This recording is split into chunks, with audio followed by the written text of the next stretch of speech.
ഞാൻ തന്നെ മതനിന്ന കേസുകൾ നേരിടുന്നുണ്ട്. ഒരു രണ്ടോ മൂന്നോ കേസ്, എണ്ണം അറിയില്ല, ക്ഷമിക്കാം. അതിലൊന്ന് ഡിങ്കബാങ്ക് നിങ്ങൾ കേട്ട് കാണും. AI ഉപയോഗിച്ചിട്ട് ചെയ്തൊരു പാട്ടാണ്. അതിൽ പറയുന്നു ഹയ്യാല ഫ്രീ തിങ്കിങ്, ഹയ്യാല സയന്റിഫിക് ടെമ്പർ. ഇതാണ് അതിനകത്തൊരു വാചകം. അപ്പൊ ഈ സംഗതിക്കെതിരെയൊക്കെയാണ് കേസ് കൊടുത്തിരിക്കുന്നത്. അപ്പൊ എന്താണ് അതിന്റെ അർത്ഥം? സ്വതന്ത്ര ഇന്ത്യയിലേക്ക് കടന്നു വരൂ, സയന്റിഫിക് ടെമ്പറിലേക്ക് കടന്നു വരൂ, ഇതാണ് അതിന്റെ അർത്ഥം. ഇതിനെന്തെങ്കിലും തെറ്റുണ്ടോ? പക്ഷെ ഇത് മതനിന്ദയാണെന്നാ പറയുന്നത്. നേരത്തെ ഒക്കെ ഈ ഒരു പരാതി കിട്ടിക്കഴിയുമ്പോൾ പോലീസുകാരുടെ മേലെ ഒരു പ്രഷർ ഉണ്ടാവുമായിരുന്നു, കേസ് ചാർജ് ചെയ്യാനും FIR ഇടാനും. പക്ഷെ ഇന്ന് അങ്ങനെ ഇല്ല. ഇന്ന് അവർക്ക് വേണമെങ്കിൽ ഒരു ഒരു പ്രാഥമിക അന്വേഷണം നടത്തിയിട്ട് ഇതിനകത്ത് കേസെടുക്കാനുള്ള വകുപ്പുണ്ടോ എന്ന് നോക്കിയിട്ട് വേണമെങ്കിൽ തള്ളാം. ഞാൻ ഈ കേസിൽ നിന്ന് രക്ഷപ്പെട്ടത് എങ്ങനെയാന്ന് വെച്ചാൽ, പല കേസുകൾ ഇതിപ്പോ 3-4 ഒതുങ്ങി നിൽക്കുന്ന എന്തുകൊണ്ടെന്ന് ചോദിച്ചു കഴിഞ്ഞാൽ, പലപ്പോഴും പോലീസുകാർ വിളിക്കുമ്പോൾ ഫോൺ എടുക്കാത്തതുകൊണ്ടാണ്. ഫോൺ എടുത്തിരുന്നുണ്ടെങ്കിൽ ഇതിനെ സമയം.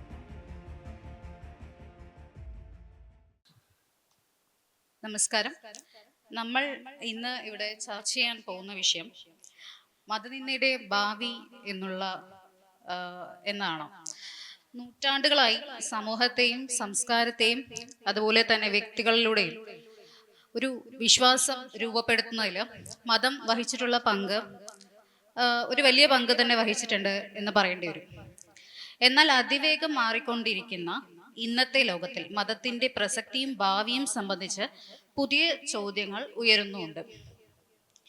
നമ്മളൊരു കാര്യം ചോദ്യം ചെയ്താലും അത് മതനിന്ദ ആകുന്നുണ്ടെങ്കിൽ അത് ചോദ്യം ചെയ്യുന്നവരിലാണോ, അല്ല അത് എന്താ പറയാ, ചോദ്യം ചെയ്യാൻ പാടില്ലാത്ത ആ ഒരു ആശയത്തിലാണോ? എന്താണ്? എല്ലാവർക്കും നമസ്കാരം. ഇതൊന്നും മുജാഹിദ് ബാലുശ്ശേരി അറിയരുത്. പണ്ടൊരു പരിപാടിയില് യുക്തിവാദികൾക്ക് മൈക്കില്ല, യുക്തിവാദികൾക്ക് കമ്പ്യൂട്ടർ ഇല്ല എന്നൊക്കെ പറഞ്ഞ് കളിയാക്കിയതാണ്. അതൊക്കെ ഞങ്ങളെ കണ്ടുപിടിക്കണം എന്നാണ് അന്ന് പറഞ്ഞത്. ഏതായാലും മതനിന്ദ എന്ന് പറയുമ്പോൾ, അല്ലെങ്കിൽ മതനിന്ദ എന്ന് പറയുന്ന ഒരു വിഷയം വരുമ്പോൾ ആർക്കാണ് പ്രോബ്ലം, അതിന്റെ ഭാവി എന്ത്, ഇത് പറയുന്ന സമയത്ത് ഒരു കാര്യം വ്യക്തമാണ്. മതം എന്ന് പറയുന്ന സംഗതിക്ക് ജീവനില്ല. മതത്തിന് എന്തായാലും അങ്ങനെ ഒരു വിഷമുണ്ടാവാനുമില്ല. പക്ഷെ ഈ മതം കൊണ്ടു നടക്കുന്ന ആളുകളിലാണ് നിന്ന അനുഭവപ്പെടുന്നതും. അതൊരു വളരെ സബ്ജക്റ്റീവ് ആയിട്ടുള്ള ഒരു സംഗതിയാണ്. അപ്പൊ അതുകൊണ്ട് തന്നെ ഏതൊരു പരിഷ്കൃത സമൂഹത്തിലും ആ ഒരു തിരിച്ചറിവ് ഉണ്ടായതിന്റെ ഭാഗമായിട്ട് മതനിന്ദ നിയമങ്ങളെല്ലാം എടുത്തു കളയുന്ന ഒരു കാലഘട്ടത്തിലാണ്, അല്ലെങ്കിൽ അത് എടുത്ത് കളഞ്ഞു കഴിഞ്ഞ ഒരു കാലഘട്ടത്തിലാണ് നമ്മൾ ജീവിച്ചുകൊണ്ടിരിക്കുന്നത്. അപ്പോൾ പോലും ഈ ഒരു മാറ്റത്തിന് വിധേയരാകാതെ, ആ ഒരു റിഫോം ഉൾക്കൊള്ളാൻ സാധിക്കാതെ നിലനിൽക്കുന്ന ചില മതങ്ങളുണ്ട് താൻ. ഇപ്പൊ ഇന്ത്യയിലെ തന്നെ ഒരു സാഹചര്യം എടുത്ത് നോക്കുകയാണെന്നുണ്ടെങ്കിൽ, ഇപ്പോ ഞാൻ തന്നെ മതനിന്ന കേസുകൾ നേരിടുന്നുണ്ട്. ഒരു രണ്ടോ മൂന്നോ കേസ്, എണ്ണം അറിയില്ല, ക്ഷമിക്കാം. അതിലൊന്ന് ഡിങ്കബാങ്ക് നിങ്ങൾ കേട്ട് കാണും. AI ഉപയോഗിച്ചിട്ട് ചെയ്തൊരു പാട്ടാണ്. നമ്മൾ മുസ്ലിങ്ങളുടെ നിസ്കാരത്തിന് മുന്നേയുള്ള ബാങ്ക്, അത് കുറച്ചും കൂടിയും നല്ല അർത്ഥത്തോടു കൂടിയും കുറച്ചും കൂടി നല്ല എല്ലാവർക്കും പാടാൻ പറ്റുന്ന ഒരു സംഗതിയായിട്ടും കുറച്ചുകൂടി നല്ലൊരു സാധനമായിട്ട് നമ്മൾ ഒന്ന് മോഡിഫൈ ചെയ്തു. അത്രയും ഞാൻ ചെയ്തുള്ളൂ. അതാ ഞാൻ ചെയ്ത തെറ്റ്. ഇപ്പൊ ഒരു ഉദാഹരണം പറഞ്ഞാൽ, അതിൽ പറയുന്നു ഹയ്യാല ഫ്രീ തിങ്കിങ്, ഹയ്യാല സയന്റിഫിക് ടെമ്പർ. ഇതാണ് അതിനകത്തൊരു വാചകം. അപ്പൊ ഈ സംഗതിക്കെതിരെയൊക്കെയാണ് കേസ് കൊടുത്തിരിക്കുന്നത്. അപ്പൊ എന്താണ് അതിന്റെ അർത്ഥം? സ്വതന്ത്ര ഇന്ത്യയിലേക്ക് കടന്നു വരൂ, സയന്റിഫിക് ടെമ്പറിലേക്ക് കടന്നു വരൂ, ഇതാണ് അതിന്റെ അർത്ഥം. ഇതിനെന്തെങ്കിലും തെറ്റുണ്ടോ? പക്ഷെ ഇത് മതനിന്ദയാണെന്നാ പറയുന്നത്. ഇത് പറഞ്ഞുകൊണ്ട് കേസ് കൊടുത്തിരിക്കുകയാണ്. ഹൈക്കോർട്ടിലാണ് കേസ് പോയത് എന്തുകൊണ്ടെന്നുള്ളതാണ് ഇതിലെ തമാശ. ഇത് നമുക്ക് മനസ്സിലാക്കാം. ഇങ്ങനെ പാരഡി പോലെ ചെയ്യുമ്പോൾ അത് അവർക്ക് അവരുടെ മത ഒരു കവിത അല്ലെങ്കിൽ മത ഒരു സ്റ്റേറ്റ്മെന്റിനെ കളിയാക്കി എന്നുള്ള രീതിയിലാണ് അവർ കാണുന്നതെങ്കിലും ഇതിന് വഴിവെച്ചത് എന്ത് എന്നുള്ളതാണ്. നിലവിൽ ഈ ഇന്ത്യൻ പീനൽ കോഡ് അത് പരിഷ്കരിച്ച് ഇന്നിപ്പോ പുതിയ പേരിലാണ്, ഭാരതീയ ന്യായ സംഹിത എന്നുള്ള പേരിലാണ് ഇന്ന് ഉള്ളത്. അങ്ങനെ ആ രൂപത്തിൽ അത് മാറിയപ്പോ അതിൽ ഏറ്റവും പ്രധാനപ്പെട്ട ഒരു മാറ്റം സംഭവിച്ചിട്ടുള്ളത് ഈ മതനിന്ദയ്ക്ക് തന്നെയാണ്. നേരത്തെ ഒക്കെ ഈ ഒരു പരാതി കിട്ടിക്കഴിയുമ്പോൾ പോലീസുകാരുടെ മേലെ ഒരു പ്രഷർ ഉണ്ടാവുമായിരുന്നു, കേസ് ചാർജ് ചെയ്യാനും FIR ഇടാനും ഒക്കെ. പക്ഷെ ഇന്ന് അങ്ങനെ ഇല്ല. ഇന്ന് അവർക്ക് വേണമെങ്കിൽ ഒരു പ്രാഥമിക അന്വേഷണം നടത്തിയിട്ട് ഇതിനകത്ത് കേസെടുക്കാനുള്ള വകുപ്പുണ്ടോ എന്ന് നോക്കിയിട്ട് വേണമെങ്കിൽ തള്ളാം എന്നൊരു ഓപ്ഷൻ അവിടെ ഉള്ളതുകൊണ്ട് ഇന്നത്തെ കാലഘട്ടത്തിൽ ഈ സംഗതിയൊക്കെ ഇട്ട് അതിന്റെ പിന്നാലെ പോയി വെറുതെ സമയം കളയാനില്ല എന്നുള്ള ഒരു തിരിച്ചറിവ് പോലീസുകാർക്കും ഉള്ളത് കൊണ്ട് എന്തൊക്കെ ആളുകൾ പറയുമെങ്കിലും എന്റെ അനുഭവത്തിൽ പോലീസുകാർ ഈ മതനിന്ദ കേസ് എനിക്കെതിരെ എടുക്കുന്നതിൽ എപ്പോഴും പിന്നിലായിരുന്നു. അവരാദ്യം ചാടിക്കേറി അതിനു വേണ്ടി നിന്നിട്ടില്ല. പിന്നെ ഒരു ടിപ്പ് പറയാം, ഇവിടെയൊക്കെ ചില ആളുകളൊക്കെ ഇത് ചെയ്യുമ്പോൾ നിങ്ങൾക്കൊക്കെ ഇതേപോലെ പോലീസ് വിളിക്കും. ഇപ്പൊ നമ്മളെ ജാഫർ ചളിക്കോട് നേരിടുന്നുണ്ട് പ്രശ്നം. ജാഫറിനോട് ഞാൻ പറഞ്ഞ കാര്യമാണ്, ഞാൻ ഈ കേസിൽ നിന്ന് രക്ഷപ്പെട്ടത് എങ്ങനെയാന്ന് വെച്ചാൽ പല കേസുകൾ ഇതിപ്പോ 3-4 ഒതുങ്ങി നിൽക്കുന്ന എന്തുകൊണ്ടെന്ന് ചോദിച്ചു കഴിഞ്ഞാൽ പലപ്പോഴും പോലീസുകാർ വിളിക്കുമ്പോൾ ഫോൺ എടുക്കാത്തതുകൊണ്ടാണ്. ഫോൺ എടുത്തിരുന്നുണ്ടെങ്കിൽ ഇതിനെ സമയം കാണുള്ളൂ. അപ്പൊ ഈ ഫോണിലൊരു ഫീച്ചർ ഉണ്ട്, ഈ വോയിസ് മെയിൽ, ഇപ്പൊ പുതിയ ഫീച്ചറാണ്. അപ്പൊ അത് വന്നപ്പോ ആണ് ഇതിന്റെ കളി മനസ്സിലായത്. അപ്പൊ ഒരു ദിവസം വോയിസ് മെയിലിലേക്ക് പോയി. അപ്പൊ ഈ പോലീസുകാർ പറയാണ്, എന്താണ് ഈ ആരിഫ് ഹുസൈനെ വിളിച്ചിട്ട് ഫോൺ എടുക്കാതെ, എത്ര നാളെ നമ്മൾ വിളിക്കണത്, ഇയാൾ എവിടെയാണ് ഉള്ളത് എന്നൊക്കെ പോലീസുകാർ അങ്ങോട്ടും ഇങ്ങോട്ടും പറയുന്നത് ഇതിനകത്ത് കേൾക്കാണ്. അവര് വിളിച്ചത് നിലമ്പൂര് ഏതോ ഒരു ഉൾഭാഗത്തെ ഉള്ള ഒരു സ്ഥലത്ത് നിന്നാണ് വിളിച്ചത്. കരുവാരക്കുണ്ടോ അങ്ങനെ ഏതൊരു സ്ഥലം, അവിടെ നിന്നാണ് വിളിച്ചിരിക്കുന്നത്. അവിടെ എങ്ങാനും കേസ് ചാർജ് ചെയ്തുള്ള അവസ്ഥ ആലോചിച്ച് നോക്കിയാൽ. കാരണം ഇപ്പൊ എനിക്കെതിരെ കേസ് ചാർജ് ചെയ്തിരിക്കുന്നത് ഒന്ന് ഈരാറ്റുപേട്ടയും പിന്നെ വേറെ അതുപോലെ 2 സ്ഥലത്താണ്. ഒന്ന് എറണാകുളത്ത് ഹൈക്കോർട്ടിലായതുകൊണ്ട് പിന്നെ അവിടെ പോയാൽ മതി. പക്ഷെ ഒരു കേസ് ഉള്ളത് ഈരാറ്റുപേട്ടയാണ്. ഈരാറ്റുപേട്ട മജിസ്ട്രേറ്റ് കോടതിയിൽ അതിന്റെ ആദ്യത്തെ കാലഘട്ടത്തിലൊക്കെ ആഴ്ചയിൽ ഒരു മാസത്തിൽ 2-3 തവണ അവിടെ പോണ്ടിയൊക്കെ വന്നിട്ടുണ്ട്. യാത്രയാണ്. അതിന് അടുത്തുള്ള ഒരു സ്ഥലമാണ്, പിന്നെ പോയി വരാൻ പറ്റുന്ന നല്ലൊരു സ്ഥലമായതുകൊണ്ട് അവിടെ ഇടയ്ക്കിടയ്ക്ക് പോകുമായിരുന്നു ഞാൻ. നല്ല സ്ഥലമാണ്. അപ്പൊ ഈ ഒരു ടിപ്പ് നിങ്ങൾ ഓർത്തു വെക്കുക. പോലീസുകാർ വിളിക്കുമ്പോൾ നിങ്ങൾ ഫോൺ എടുക്കാതിരുന്നാൽ തന്നെ കുറെയൊക്കെ വന്നിരുന്ന കേസിൽ നിന്ന് രക്ഷപ്പെടും. അതാണ് ഇന്ത്യയിലൊരു ഇതിന്റെ അവസ്ഥ. അത്രയേ ഉള്ളൂ. ഇത്രയ്ക്ക് ചീപ്പായിട്ടുള്ള, ഇത്രയ്ക്ക് വളരെ ലളിതമായ ഒരു സാധനമാണ്. അല്ലാതെ നിങ്ങളെ തേടി വന്ന് നിങ്ങളെ വന്ന് അറസ്റ്റ് ചെയ്ത് കൊണ്ടുപോകുന്ന അങ്ങനത്തെ ഒരു വലിയ ഒരു ഭീകരമായ സംഭവമൊന്നും ഇല്ല എന്നാണ് എൻ്റെ അനുഭവം. നിങ്ങൾ ട്രൈ ചെയ്ത് നോക്കുക. എന്തെങ്കിലും പാളിപ്പോവാണെങ്കിൽ സ്വന്തം ഉത്തരവാദിത്തത്തിൽ ചെയ്യാന്നുള്ളതാണ് എനിക്ക് പറയാനുള്ളത്. പക്ഷെ എൻ്റെ അനുഭവമാണ് ഞാൻ പറയുന്നത്. ഫോൺ എടുക്കാതെ നിന്നുകൊണ്ട് തന്നെയാണ്.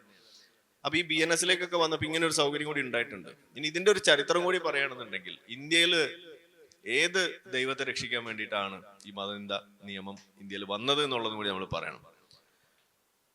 അത് വേണമെങ്കിൽ ഞാനൊരു ഓപ്ഷനായിട്ട് പറയാം. അത് ശിവനെ രക്ഷിക്കാൻ വേണ്ടിയിട്ടാണോ, ശ്രീകൃഷ്ണനെ രക്ഷിക്കാൻ വേണ്ടിയിട്ടാണോ, അള്ളാഹുവിനെ രക്ഷിക്കാൻ വേണ്ടിയിട്ടാണോ, ഡിങ്കനെ രക്ഷിക്കാൻ വേണ്ടിയിട്ടാണോ? ഈ 4 ഓപ്ഷൻസ് ഞാൻ തരുന്നു. ഇതിൽ ഏത് ദൈവത്തെ രക്ഷിക്കാൻ വേണ്ടിയിട്ടാണ് ഇന്ത്യയിൽ ഈ പറയുന്ന മതനിന്ദ നിയമം വന്നത് അറിയോ? ഏതാ? അള്ളാഹു. വളരെ സിമ്പിൾ ആണ്. അത്രേ ഉള്ളൂ. കാരണം നമ്മളുടെ സമൂഹം എന്നുള്ള നിലയ്ക്ക് ഒരു ഇന്ത്യ, ഈ നിയമം ഉണ്ടാവുന്നത് 1930-കളിലാണ്. 20-30 ആ കാലഘട്ടം. ആ സമയത്ത് അന്നുണ്ടായിരുന്ന മതപ്രബോധനം നടത്തുന്ന ആളുകള് അവര് ഹിന്ദു മത വിശ്വാസികളുടെ ഈ സംഘപരിവാറൊക്കെ വരുന്നതിന് കാലങ്ങൾക്ക് മുന്നെയാണെന്ന് ആലോചിക്കാം. ആ സമയത്ത് ഒരു സീതയെ ഒരു വ്യഭിചാരിയായിട്ട് ചിത്രീകരിക്കുന്ന ഒരു ലഘുലേഖ ഇറക്കുന്നു, സീത ക ചനാല എന്ന് പറഞ്ഞിട്ട്. അതേപോലെ കൃഷ്ണ തേരി ഗീത ചലാനി പടേഗി എന്ന് പറഞ്ഞിട്ട്, ഗീത ഞങ്ങൾ കത്തിക്കും എന്ന് പറഞ്ഞിട്ടൊരു ഉറുദുവിലൊരു സംഗതി. ഇങ്ങനെ പിന്നെ ദയാനന്ദ സരസ്വതി ആ സ്വാമിയെ വളരെ ഒരു ഒരു എന്താണ്, മുഹമ്മദ് നബിയെ പോലെ ഒരു ആളായി എന്ന് വെച്ചാൽ ഇന്ന് നമ്മൾ പറയുന്ന പോലെ ഒരു ആ രീതിയിൽ ചിത്രീകരിക്കുന്നു. ഇങ്ങനെയൊക്കെയുള്ള ചില സാധനങ്ങളൊക്കെ, കലാപരിപാടികളൊക്കെ അന്നത്തെ ഈ ദഅവ പ്രവർത്തകർ ചെയ്തു. അപ്പൊ ഒരു ഭാഗത്തുള്ള ആളുകള് ലഘുലേഖയാണ് ഇറക്കിയത്. അപ്പൊ അതിന് മറുപടി ആയിക്കൊണ്ട് ഹിന്ദു വിഭാഗത്തിൽപ്പെട്ടുള്ള ആളുകൾ അന്ന് മറ്റൊരു ലഘുലേഖ ഇറക്കി. അതിന്റെ പേരാണ് രംഗീല റസൂൽ. ഈ രംഗീല റസൂൽ ഇറക്കിയതോടുകൂടി കളി മാറി. പിന്നെ അവിടെ സർ തൻസെ ജുദ എന്ന് പറയുന്ന അവസ്ഥയിലേക്ക് വരികയാണ്. നമ്മൾ പ്രതീക്ഷിക്കുന്നത് അടുത്ത കൃതി ഇറങ്ങുകയാണ് വേണ്ടത്, അതുണ്ടായില്ല. അവിടെ പിന്നെ കളി മാറുകയാണ്. അങ്ങനെ വന്ന് അത് വലിയ കോടതി വ്യവഹാരം പ്രശ്നവും ഒക്കെ ആയി, അതിന്റെ വലിയ ചർച്ചകളിലേക്കൊക്കെ പോയി. പക്ഷെ അങ്ങനെ ഒരു മതനിന്ദ നടത്തിയതിന്റെ പേരിൽ ശിക്ഷിക്കാനുള്ള നിയമം അന്നത്തെ ബ്രിട്ടീഷ് ഇന്ത്യയിൽ ഇല്ലാത്തത് കൊണ്ട് ആ ആളെ വെറുതെ വിട്ടു. ആ ആളെ വെറുതെ വിടുക എന്ന് പറഞ്ഞാൽ എഴുതിയ ആളെ അല്ല ശിക്ഷിക്കുന്നതോ ഇതില് പിടിക്കുന്നതോ ഒന്നും, ഇതിന്റെ പ്രസാധകനെയാണ്. കാരണം എഴുതിയ ആൾക്ക് അറിയാം ഇത് പ്രശ്നമാവും എന്നുള്ളത്. അതുകൊണ്ട് അയാളുടെ പേര് പുറത്തു വന്നില്ല. ഒരു തൂലികാ നാമത്തിലാണ് ആളുടെ പേര് ഉണ്ടായിരുന്നത്. പക്ഷെ പ്രസാധകൻ എല്ലാവർക്കും അറിയാമായിരുന്നു. ആ ആളെ വെറുതെ വിട്ടു. വെറുതെ വിട്ടപ്പോ എന്താ ഉണ്ടായത്? അയാളെ കടയിൽ കയറി കുത്തിക്കൊന്നു നമ്മളുടെ സമാധാന മതം ടീം. അവിടുന്ന് പിന്നെ വലിയ ബുദ്ധിമുട്ടായി, പ്രശ്നമായി. അങ്ങനെ ആദ്യമായിട്ട് ഇന്ത്യയിൽ ഈ എന്താണ് പ്രീ ഇൻഡിപെൻഡന്റ് ഇന്ത്യയിൽ, സ്വാതന്ത്ര്യത്തിന് മുന്നേ ആദ്യമായിട്ട് ഈ മതനിന്ദ എന്ന് പറയുന്ന ഒരു നിയമം ഉണ്ടാകാനും 295A എന്ന് പറയുന്ന നിയമം ഇവിടെ ആദ്യമായിട്ട് ഉടലെടുക്കുകയാണ്. ആ നിയമം ഇന്ത്യയിൽ പിന്നെ എന്താണ് സംഭവിച്ചത്? വിഭജനത്തിന് ശേഷം ഇതേ നിയമം പാകിസ്ഥാനിലേക്ക് പോയപ്പോൾ എന്ത് സംഭവിച്ചു, അതേ നിയമം ബംഗ്ലാദേശിൽ എങ്ങനെയാണെന്നുള്ളത് ഇന്ന് നോക്കിയാൽ നമുക്ക് കാണാം.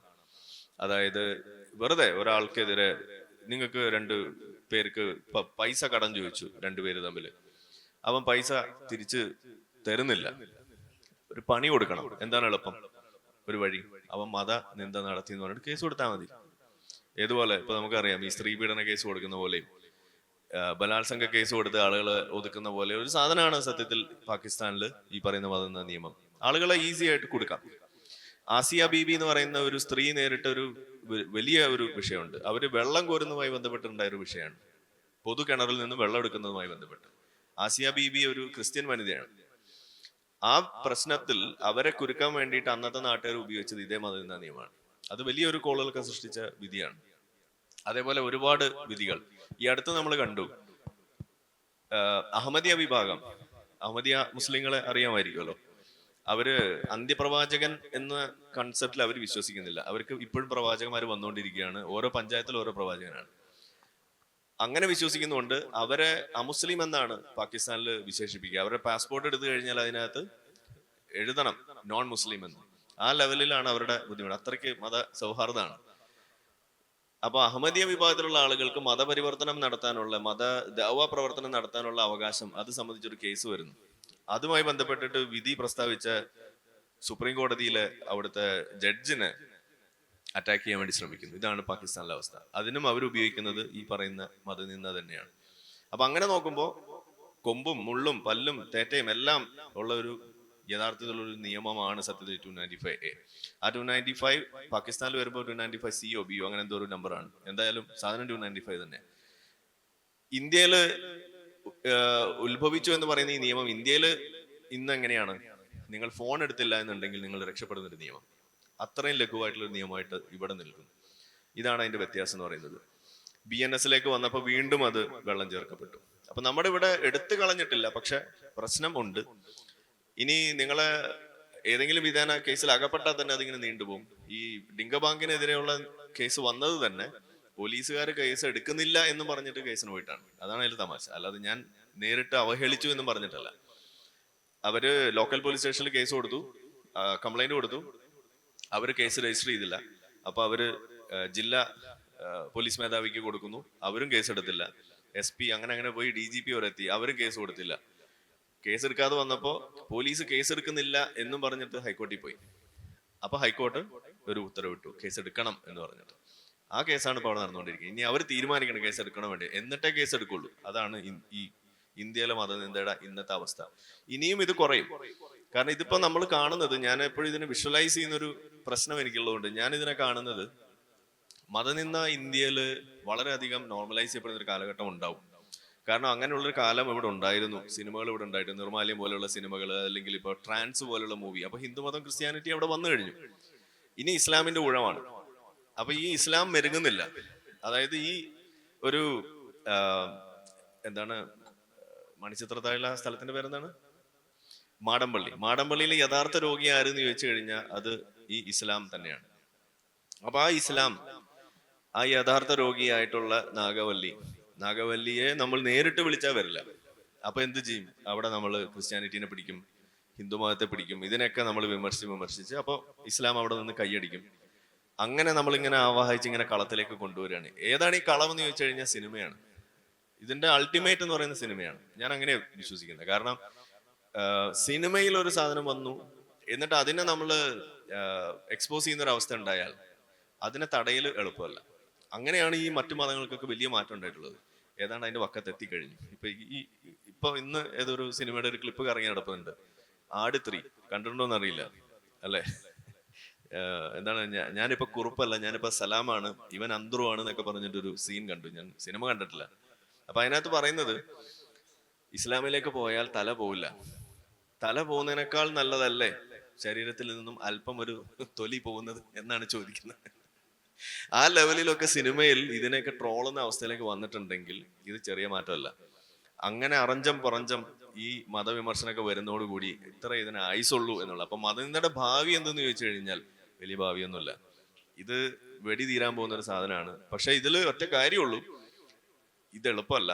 നമ്മള് ചെയ്തുകൊണ്ടിരിക്കുന്ന പണി ഒട്ടും തന്നെ ക്ഷീണം നമ്മൾ പ്രകടിപ്പിക്കാതെ, ക്ഷീണമൊക്കെ ഉണ്ട്, ഇല്ലാന്നൊന്നും പറയുന്നില്ല, ഒരുപാട് കാര്യങ്ങൾ തെറിവിളി കേൾക്കണം, പലതും നമ്മൾ കേൾക്കണം.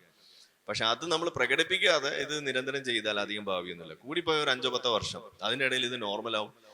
ഇപ്പം നമ്മൾ കണ്ടു, ഏതാണ് വാഴ 2 സിനിമയിലാണ് ഇതിന്റെ അന്ത്യകർമ്മം. ആ ഒരു ചടങ്ങ് അതാണ്, മറ്റേ നാഗവലി ഒന്ന് വെട്ടുന്ന സീൻ, അത് ഈ സിനിമയിലായിരിക്കും. ഈ വാഴ 2-ലൊക്കെ തുടക്കം മുതൽ ആ സീൻ അതിനകത്ത് നിങ്ങൾ കണ്ടിട്ടുണ്ടെങ്കിൽ, ഇല്ലെങ്കിൽ ഒന്ന് കാണുന്നതല്ലത്. ഇത് എങ്ങനെയാണെന്ന് അറിയാൻ വേണ്ടി, സിനിമ നിങ്ങൾക്ക് ഇഷ്ടപ്പെടുക വേറെ വിഷയം, പക്ഷെ എങ്ങനെയാണ് മറ്റു മതങ്ങളിൽ ഉണ്ടായിരുന്ന തരത്തിലുള്ള മതനിന്ദ, എങ്ങനെയാണോ മറ്റു മതങ്ങളെ ട്രോൾ ചെയ്യുന്നത്, അത് ഇസ്ലാമിനെ മാത്രം ഫോക്കസ് ചെയ്തുകൊണ്ട് ചെയ്യുന്ന, അത് തുടക്കം മുതൽ അവസാനം വരെ. വാഴ 2 തുടങ്ങുന്നത് തന്നെ അങ്ങനെയാണ്, കണ്ടിട്ടുണ്ടാവും അല്ലെ? അതിൽ ദുആ ഇറക്കുന്നതൊക്കെ, ദുആ ഇറക്കുന്ന സംഗതി, അതായത് പ്രാർത്ഥിക്കുന്ന സീനൊക്കെ അതിൽ വന്ന ഉസ്താദുമാരൊക്കെ നിലവിളിയാണ്. നമ്മുടെ വളരെ പവിത്രമായ ദുആ ഒക്കെ ഇതേപോലെ സിനിമയിലൊക്കെ ഇങ്ങനെ വെക്കുമ്പോ കളിയാക്കിയിട്ട് ദുആ ചെയ്യുന്നു, ഇതൊക്കെ ശരിയാണോ എന്നൊക്കെ ചോദിച്ച് ഉസ്താദുമാരെ നിലവിളിയാണ്. അപ്പൊ ഒരാൾ ഉസ്താദിനോട് ചോദിച്ചിരിക്കുകയാണ്, ഉസ്താദെ എനിക്കൊരു സംശയം, ഇതിലെല്ലാം അങ്ങനെയാണല്ലോ, ജാക്കിർ നായിക്കിനോട് ചോദിക്കാതെ ഒരു പണി നടക്കില്ല. അപ്പൊ ഉസ്താദിനോട് ചോദിച്ചിരിക്കുകയാണ്, ഉസ്താദ്, ഞാൻ വാഴ 2 കാണാൻ പോയപ്പോൾ എൻ്റെ മനസ്സിലുണ്ടായ ഒരു സംഗതിയാണ് ഞാൻ ചോദിക്കുന്നത്. ഉസ്താദിൽ നിന്നും എനിക്ക് നല്ലൊരു ഉത്തരം ലഭിക്കുമെന്ന് പ്രതീക്ഷിക്കുന്നു. അള്ളാഹു ഹിദായത്ത് നൽകുമാറാകട്ടെ എന്നൊക്കെ പറഞ്ഞ് തുടങ്ങുന്നു. ബിസ്മില്ല. സിനിമയിൽ ദുആ കാണിക്കുന്ന സമയത്ത് നമ്മൾ ആമീൻ പിടിക്കേണ്ടതുണ്ടോ? ഇതാണ് ചോദ്യം. ഉസ്താദ് അവിടെ കിളി പോയിരിക്കുകയാണ്. സിനിമ തന്നെ ഹറാമാണ്, പിന്നെയാണ് സിനിമയിലെ ദുആ എടുക്കുമ്പോ അതിന് ആമീൻ പറയണമെന്നുള്ള ചോദ്യം. ഉസ്താദ് വല്ലാതെ കുഴങ്ങുന്ന അവസ്ഥ. ഇതാണ് നിലവിലെ അവസ്ഥ എന്ന് പറയുന്നത്. ഇത് പണ്ടാരാണ്ട് ചോദിച്ച മാതിരി ബിസ്മി ചൊല്ലിയിട്ട് കള്ളു കുടിക്കണോന്ന് ചോദിച്ച മാതിരിയാണ്. ഓക്കെ, അപ്പോ ഇത്രയേ ഉള്ളൂ ഇതിന്റെയൊക്കെ അവസ്ഥ എന്ന് പറയുന്നത്. അപ്പം നിങ്ങളെ കൊണ്ടാവുന്ന രീതിയിൽ, ചെറുതായിക്കോട്ടെ വലുതായിക്കോട്ടെ, ഏതൊരു മതനിന്ദ നടത്താനുള്ള ചെറിയ അവസരമാണെങ്കിൽ പോലും അത് ചെയ്തുകൊണ്ടേ ഇരിക്കുക എന്നുള്ളത് തന്നെയാണ് ഈ ഭാവി. നമ്മൾ 10 വർഷം എന്ന് പറയുന്നത് 5ഉം 6ഉം ഒക്കെ ആയിട്ട് കുറയ്ക്കാം, 4 വരെ എത്തിക്കാം. 4 കൊടുക്കാം, 4ആണല്ലോ ഇസ്ലാമിന്റെ ഫേവറേറ്റ് നമ്പർ. 4 വരെ നമ്മൾ കൊടുക്കാം. അതുവരെ എത്തിക്കാൻ നമ്മളെ കൊണ്ടാവുന്ന രീതിയിൽ അത് ചെയ്യാന്നുള്ളതാണ്. അപ്പം ഇതിന്റെ പറഞ്ഞതിന്റെ ഉത്തരം ഇത്രയേ ഉള്ളൂ, ഇത് മനുഷ്യരിലൂടെയാണ് ഈ സാധനം പ്രകടിപ്പിക്കുന്നത്. മതത്തിന് ജീവനൊന്നുമില്ല. അപ്പൊ മതനിന്ദ എന്ന് പറയുന്നത് മതത്തിന്റെ നിന്ന ആയിട്ട് അനുഭവപ്പെടുന്നത് ആ മനുഷ്യന് അനുഭവപ്പെടുന്ന ഒരു സബ്ജക്റ്റീവായിട്ട് ഫീലിംഗ് ആണ്. അതിന്റെ ആ ത്രഷോൾഡ് നമ്മൾ മാറ്റി കൊടുക്കുക എന്നുള്ളതാണ് നമുക്ക് ചെയ്യാൻ കഴിയുക. അത് മാറുന്നതിനനുസരിച്ച് ഇതൊന്നും വലിയ ഇഷ്യൂ അല്ല എന്നുള്ള ലെവലിലേക്ക് വരുത്തുക എന്നുള്ളതാണ് ഇതിന്റെ വഴി. അല്ലാതെ നിന്നൊക്കെ അപ്പോഴും അങ്ങനെയൊക്കെ തന്നെ, ഈ കളിയാക്കുന്നതൊക്കെ അങ്ങനെ തന്നെ ആയിരിക്കും. ഇപ്പൊ ഈ അറ്റം വെട്ടുക എന്നൊക്കെ പറയുന്നത് നമ്മൾ പറയുമ്പോൾ വലിയ പ്രശ്നമായിരുന്നു. ഇന്നിപ്പോ സിനിമയിൽ അത് പറയുന്നു, ആർക്കെങ്കിലും പ്രശ്നമുണ്ടോ? അത്രേ ഉള്ളൂ ഇതിന്റെ കഥ. ഒരു 10 ആള് ആഞ്ഞ് പറഞ്ഞു കഴിയുമ്പോൾ ഇതിന്റെ ത്രഷോൾഡ് മാറും. അതിനാണ് നമ്മൾ ആ രൂപത്തിൽ, ഞാനൊക്കെ പറയുന്നതിന്റെ കാരണം അതാണ്. ഇതൊരു ഡീസെൻസിറ്റൈസേഷൻ ആണ് നടന്നുകൊണ്ടിരിക്കുന്നത്. ആദ്യമായിട്ട് കേൾക്കുമ്പോൾ അയ്യോ അങ്ങനെയൊക്കെ പറയാമോ എന്നൊക്കെ തോന്നും.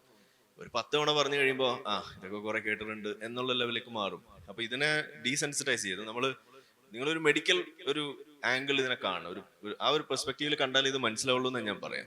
നമ്മൾ സാധാരണ ഒരു വിഷയത്തെ അഡ്രസ് ചെയ്യുന്ന പോലെ അല്ല ഇതൊക്കെ ഒരു രോഗം, ഒരു വൈറസിനെ, ഒരു അലർജിയൊക്കെ ട്രീറ്റ് ചെയ്യുന്ന പോലെ നിങ്ങൾ കാണുക. ഇതൊരു അലർജിയാണ്.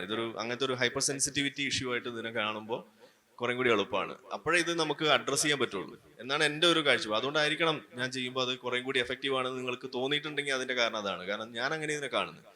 ഇത് ചെയ്തുകൊണ്ടേ ഇരിക്കുമ്പോൾ കുറെ കഴിയുമ്പോൾ ഇത് കുറഞ്ഞു വരും, ഇത് കുഴപ്പമില്ലാന്ന് വരും. അപ്പോ മതനിന്ദയുടെ ആയുസ് അത്രേ ഉള്ളൂ. യെസ്. ഇതിപ്പോ മതനിന്ദ നമ്മൾ ചെയ്യണം എന്ന് പറയുന്നുണ്ട്. ഇപ്പോൾ നമ്മൾ ചെയ്തു കഴിഞ്ഞാൽ, ഇപ്പോൾ ചെറിയ ഒരു കാര്യമാണെന്നുണ്ടെങ്കിലും നമ്മൾ എന്തെങ്കിലും പറഞ്ഞു കഴിഞ്ഞാൽ, ഒരു ഭാഗത്ത് നമ്മൾ പറയുന്നുണ്ട് നമുക്ക് ഫ്രീഡം ഓഫ് സ്പീച്ച് ഉണ്ട്, നമുക്ക് എന്തു വേണമെങ്കിലും സംസാരിക്കാം, നമുക്ക് എന്തു അഭിപ്രായം വേണമെങ്കിലും പൊതുവെ പറയാമെന്നുള്ളത്. പക്ഷെ മറുഭാഗത്ത് മതനിന്ദക്കെതിരെയുള്ള കേസുകളും വരുന്നുണ്ട്. വലിയ കാര്യത്തിലല്ലെങ്കിലും ചെറുതായിട്ടാണെന്നുണ്ടെങ്കിലും അത് ഒരു വ്യക്തിയെ ബുദ്ധിമുട്ടിക്കുന്ന രീതിക്ക് തന്നെയാണ് ഇന്ന് മതനിന്ദയുടെ കേസുകൾ വരുന്നത്. അപ്പോൾ ശരിക്കും നമ്മുടെ നിയമം എന്തിനാണ് സപ്പോർട്ട് ചെയ്യുന്നത്? ശബ്ദിക്കാനാണോ അല്ല നമ്മളെ നിശബ്ദരാക്കാനാണോ ഈ ഒരു നിയമം സപ്പോർട്ട് ചെയ്യുന്നത്? നിയമം വെച്ചിരിക്കുന്നത് മതത്തെ സപ്പോർട്ട് ചെയ്യാനോ വ്യക്തിയെ സപ്പോർട്ട് ചെയ്യാൻ വേണ്ടിയിട്ടല്ല, അത് ലോ ഓർഡർ കീപ്പ് ചെയ്യാൻ വേണ്ടിയിട്ടാണ്. അതായത് ഇതിന്റെ പേരിൽ നാട്ടിലൊരു കുഴപ്പമുണ്ടാവരുത്. അത് മാത്രമാണ് നിയമത്തിന്റെ ലക്ഷ്യം ആയിട്ട് എനിക്ക് ഫീൽ ചെയ്തിട്ടുള്ളൂ. കാരണം നമ്മൾ ഈ പോലീസുകാരോട് സംസാരിക്കുമ്പോഴായാലും അവർ നമ്മളോട് കുറ്റപ്പെടുത്തുമ്പോഴായാലും ഒക്കെ പറയുന്ന കാര്യം ഇതാണ്, നിങ്ങൾ പറയണൊക്കെ നമുക്ക് മനസ്സിലാവും, പക്ഷെ ഇതുകൊണ്ട് എന്തെങ്കിലും ഒരു കുഴപ്പമുണ്ടായാൽ നമുക്ക് ബുദ്ധിമുട്ടാണ്, നിങ്ങൾക്കും ബുദ്ധിമുട്ടാണ്. അതാണ് നമ്മുടെ കൺസേൺ. ഇതാണ് അവർ പറയുന്നത്. അപ്പൊ അതുകൊണ്ട് എത്രയും പെട്ടെന്ന് അങ്ങനെ കുഴപ്പം ഉണ്ടാവാനുള്ള സാധ്യത ഉള്ള പീരീഡ് നമ്മൾ കുറയ്ക്കുക എന്നുള്ളതാണ് നമ്മൾ ചെയ്യേണ്ടത്. പക്ഷെ ഇവിടെ അതല്ല നടക്കുന്നത്. ഇവിടെ നമ്മൾ നടക്കുന്നത് കുഴപ്പമുണ്ടാകുമെന്ന് പേടിച്ചിട്ട് നമ്മൾ മിണ്ടാതിരിക്കുമ്പോൾ ഈ സാധ്യത, ഈ കുഴപ്പമുണ്ടാകാനുള്ള സാധ്യതയുള്ള പീരീഡ് അതങ്ങനെ നിലനിൽക്കുകയാണ്, അത് പെർപെച്യുവേറ്റ് ചെയ്യുകയാണ് ചെയ്യുന്നത്. അപ്പൊ അതിനുള്ള വഴി എന്താ? രോഗിക്ക് വേദന എടുക്കുമെന്ന് വിചാരിച്ച് നമ്മൾ ഇഞ്ചക്ഷൻ കൊടുക്കാതിരിക്കരുത്. വേദനയൊക്കെ ഉണ്ടാവും, പക്ഷെ ആ രോഗാവസ്ഥ പെട്ടെന്ന് കടന്നുപോയി കഴിഞ്ഞാൽ ഇഞ്ചക്ഷൻ വേണ്ടല്ലോ. അപ്പൊ ഇഞ്ചക്ഷൻ വേണ്ടാത്ത ഒരവസ്ഥ ഉണ്ടാക്കുക എന്നുള്ളതാണ് നമ്മൾ ചെയ്യേണ്ടത്. പക്ഷെ നിയമം വെക്കുമ്പോൾ ഉള്ള കുഴപ്പം അത് ഇഞ്ചക്ഷൻ കൊടുക്കേണ്ടി വരും, അതല്ലെങ്കിൽ എടുത്താൽ വേദന എടുക്കും. ഈ ഒരു ഡിലമേല് നിൽക്കുകയാണ്. അപ്പൊ ഇത് നമ്മളൊരു വളരെ പ്ലാൻ ചെയ്ത് ചെയ്യണം എന്നുള്ളതാണ്. അപ്പൊ അതിനുള്ള വഴി എന്ന് പറയുന്നത് കൂട്ടമായിട്ട് ചെയ്യുക എന്നുള്ളതാണ്. ഒരാളെ പിൻ പോയിന്റ് ചെയ്യാൻ പറ്റരുത്. ഇപ്പൊ ഞാനൊക്കെ ഇതേപോലെ, അല്ലെങ്കിൽ ആരെങ്കിലും, ഇപ്പൊ ജാഫറാണ് ഇതിൽ ഏറ്റവും, എനിക്ക് തോന്നുന്നു ജാഫറിനെയാണ് ഏറ്റവും കൂടുതൽ നമ്മളുടെ ഇടയിൽ. ജാഫർ ഇവിടെ ഉണ്ടോ? ഇല്ല. ജാഫർ ചളിക്കോട്. ജാഫർ ചളിക്കോടിനെയാണ് ഇതിൽ ഏറ്റവും കൂടുതൽ വേട്ടയാടപ്പെടുന്നത്. എന്നാൽ ഏറ്റവും കൂടുതൽ മതനിന്ദ നടത്തിയ ആള് ഞാനാണെന്നാണ് നാട്ടുകാർ പറയാറുള്ളത്. പക്ഷെ എന്തിനാണ് ജാഫറിന്റെ പിന്നാലെ പോണെന്ന് ചോദിച്ചു കഴിഞ്ഞാൽ അവരുടെ ലക്ഷ്യം ഇത് പറയുന്ന ആളുകളെ ഭയപ്പെടുത്തുക എന്നുള്ളതാണ്. നമ്മളെ പേടിച്ച് നമ്മൾ ഭയപ്പെടുന്നില്ല. അപ്പൊ ഭയപ്പെടുന്നവരെയോ അതല്ലെങ്കിൽ അതിന് ടാർഗറ്റ് ചെയ്ത കുറച്ചുകൂടി ഈസി ടാർഗറ്റ്സിനെ കണ്ടെത്തുക എന്നുള്ളതാണ് അവരുടെ രീതി. അപ്പോ അങ്ങനെ ഒരു അവസ്ഥ ഇല്ലാതെ നമ്മൾ നോക്കണം. അത് കൂട്ടമായ ഒരു ഉത്തരവാദിത്തമാണ്. അതിന് വേണ്ടത് എല്ലാവരും ചെയ്യാന്നുള്ള, അതാണ് അതിന്റെ വഴി എന്ന് പറയുന്നത്. അപ്പൊ നിയമത്തിന്റെ ലക്ഷ്യം മതനിന്ദ പ്രോത്സാഹിപ്പിക്കണമെന്നോ അല്ലെങ്കിൽ മതനിന്ദ കൺട്രോൾ ചെയ്യണം എന്നുള്ളതല്ല, നാട്ടിൽ കുഴപ്പമുണ്ടാവാതെ നോക്കുക എന്നുള്ളതാണ്. അത് ഒരു റീസണബിൾ ആയിട്ടുള്ള അവരുടെ ഒരു ലക്ഷ്യമാണ്. അത് ഇപ്പൊ ഈവൻ ഈ നിയമം ഉണ്ടാക്കിയത് പോലെ അതിന് വേണ്ടിയിട്ടാണ്. കാരണം അങ്ങനെ നിയമം ഉണ്ടായിരുന്നില്ല ബ്രിട്ടീഷ് ഇന്ത്യയിൽ. അങ്ങനെ ഉണ്ടാക്കിയത് തന്നെ ഭാവിയിൽ ഇത് തടയാൻ വേണ്ടിയിട്ടാണ്. അപ്പോ അത് ആര് കാരണമാണ്? അത് ഈ പറയുന്ന അള്ളാഹു കാരണമാണ്, മുഹമ്മദ് നബി കാരണം. അപ്പൊ ആ മുഹമ്മദ് നബി അള്ളാഹു ഇതേപോലെ വിമർശനത്തിന് വിധേയരാകുന്ന, അല്ലെങ്കിൽ അത് വിമർശിക്കപ്പെട്ടാലും കുഴപ്പമില്ലാത്തൊരു അവസ്ഥയിലേക്ക് വന്നാൽ പിന്നെ ഈ നിയമത്തിന് ആവശ്യമില്ല. ഇതിപ്പോ ശരിയാണ്, മുഹമ്മദും അള്ളാഹും കാരണം തന്നെയാണ് ഇങ്ങനെയുള്ള കാര്യങ്ങളൊക്കെ സംഭവിക്കുന്നത്. അപ്പോൾ എൻ്റെ ഒരു സംശയം എന്താ വെച്ചാൽ, ഒരു ദൈവം അല്ലെങ്കിൽ ഒരു പ്രവാചകൻ, ഇവരെ സംരക്ഷിക്കാൻ വിശ്വാസികൾ എന്തിനാണ് ഇത്രയും വയലന്റ് ആവുന്നത് എന്നുള്ളതാണ്. ആരിഫിന് എന്താ തോന്നുന്നത്? ഇത് നമ്മള് ഒരു ഒരു കോണ്ടെക്സ്റ്റിൽ നോക്കണമെന്ന് ഞാൻ പറയാം. അതായത് എല്ലാ മതം ഒരേപോലെയാണെന്ന് പറയുന്ന ഒരു സ്റ്റേറ്റ്മെന്റ് ഉണ്ട് ഇവിടെ. അത് പൊളിഞ്ഞു വീഴുന്ന ഒരു ഘട്ടമാണ് ഈ ഒരു സിനാരിയോ എന്ന് പറയുന്നത്. അതായത് എല്ലാ മതം ഒരേപോലെയല്ല. ഇപ്പൊ ഹിന്ദു മതത്തെ സംബന്ധിച്ചിടത്തോളം, ക്രിസ്ത്യാനിറ്റിയെ സംബന്ധിച്ചിടത്തോളം മാത്രം നമ്മൾ എടുത്ത് പറയുന്നത്. ഈവൻ ഇപ്പൊ ജൂതമതം നമ്മൾ എടുത്ത് പറയുകയാണെങ്കിൽ പോലും ഈ മതനിന്ദ എന്ന് പറയുന്ന ആ ഒരു വിഷയത്തെ അവർ ഹാൻഡിൽ ചെയ്യാൻ കുറെ കൂടി മെച്ചുവർ ആയിട്ടുള്ള ഒരു നിലയിലേക്ക് വരാൻ സാധിച്ചിട്ടുള്ള മതങ്ങളാണത്. ഇപ്പോഴും അത് വരാത്തത് ഇസ്ലാമാണെന്ന് ആ തുടക്കത്തിലേ ഞാൻ പറഞ്ഞത്. അതിന്റെ കാരണം എന്ന് പറയുന്നത് കുറേയും കൂടിയും ഒരു രണ്ട് പ്രധാനപ്പെട്ട ഒരു റീസൺ ആണെന്ന് വേണമെങ്കിൽ പറയാം. ഒന്ന്, ഈ മതത്തിനകത്തുള്ള അതിന്റെ ആ ഒരു സ്ട്രക്ചർ അങ്ങനെയാണ്. സ്ക്രിപ്ചറലി അതിന് കൊടുക്കുന്ന ഒരു സ്ട്രക്ചർ അങ്ങനെയുണ്ട്. അതായത് നിങ്ങളെക്കാളും നിങ്ങളുടെ ഉമ്മയെക്കാളും ബാപ്പാനേക്കാളും ഒക്കെ സ്നേഹിക്കേണ്ടത് മതത്തെയും ഈ അള്ളാഹുവിനെയും മുഹമ്മദ് നബിയാണെന്ന് പറയുമ്പോൾ അത് അതേപോലെ ഫോളോ ചെയ്യുന്ന ഒരാളെ സംബന്ധിച്ചിടത്തോളം അതൊരു വലിയ വിഷയം തന്നെയാണ്. രണ്ട്, മറ്റുള്ള മതങ്ങൾക്ക് ഇല്ലാത്ത ഒരു പ്രത്യേകത ഇസ്ലാമിനുണ്ട്. അതെന്താന്ന് പറഞ്ഞു കഴിഞ്ഞാൽ അത് അതിലെ മതവിശ്വാസികളുടെ ഐഡന്റിറ്റി അത് ഒരു വിക്ടിംഹുഡിൽ ഇങ്ങനെ ചേർത്തിട്ടിരിക്കുന്ന ഒരു സാധനമാണ്. അപ്പോ അവര് മെജോറിറ്റി ആയിട്ടുള്ള സ്ഥലത്താണെങ്കിൽ പോലും, ഇനി മൈനോറിറ്റി ആയിട്ടുള്ള സ്ഥലത്താണെങ്കിൽ പോലും, ഒരു വിക്ടിംഹുഡ് കണ്ടെത്താനുള്ള ഒരു ഇരവാദത്തിനുള്ള സ്കോപ്പ് എങ്ങനെയാണെങ്കിലും കണ്ടുപിടിക്കും. അതാണ് ഇതിലൊരു മെയിൻ ഒരു ഇഷ്യൂ എന്ന് പറയുന്നത്. ഇന്ത്യയിലേക്ക് വന്നു കഴിഞ്ഞാൽ സംഘി അറ്റാക്ക് ചെയ്യുന്നു, മുസ്ലിങ്ങൾ എപ്പോഴും പ്രശ്നത്തിലാണ് എന്നുള്ള ഒരു നറേറ്റീവ് ബിൽഡ് ചെയ്യാൻ അവർക്ക് സാധിച്ചിട്ടുണ്ട്. മുസ്ലിങ്ങൾ മെജോറിറ്റി ആയിട്ടുള്ള പാകിസ്ഥാനിലേക്ക് നോക്കിക്കഴിഞ്ഞാൽ തന്നെ അവിടെയും പോലും അവർ പോലും ഒരു ഇരവാദത്തിനുള്ള ഒരു സാധനം കണ്ടുപിടിച്ചിരിക്കുകയാണ്. അതായത് അതിനകത്തുള്ള ചില ആളുകൾ അവർക്കെതിരെ നിൽക്കുന്നു എന്ന് കണ്ടെത്താനുള്ള വഴികൾ. അതിപ്പോ സാമ്രാജ്യത്വ ശക്തിയായിട്ടും അമേരിക്ക അറ്റാക്ക് ചെയ്യുന്നു, അതല്ലെങ്കിൽ സയനിസ്റ്റ് ആക്രമണം നടക്കുന്നു, അങ്ങനെ എന്തെങ്കിലും ഒരു കാരണം കണ്ടെത്തിയിട്ട് ഇത് ഇരവാദം ഉണ്ടെന്ന് മാത്രമല്ല, ഈ ഇരവാദത്തിനെ സപ്പോർട്ട് ചെയ്യുന്ന ഒരു എക്കോസിസ്റ്റം കൂടി അവിടെ ഡെവലപ്പ് ചെയ്യാണ്. കാരണം അത് നമ്മളുടെ ഇസ്ലാമോ ലെഫ്റ്റ് ആക്സിസിന്റെ ഒരു പ്രശ്നമാണ്. കാരണം ലെഫ്റ്റിനെ സംബന്ധിച്ചിടത്തോളം അവരുടെ റെലവൻസ് കണ്ടെത്താൻ ഇതേപോലുള്ള എന്തെങ്കിലുമൊക്കെ സാധനം വേണം, കുറുക്ക് വഴി. അത് കണ്ടെത്തുന്നത് ഏറ്റവും നല്ല ഇന്ധനമായിട്ട് മാറുന്നത് ഈ ഇസ്ലാമിസ്റ്റ് ഐഡിയ അല്ലെങ്കിൽ അതിന്റെ ഐഡന്റിറ്റി പൊളിറ്റിക്സ് ആണ്.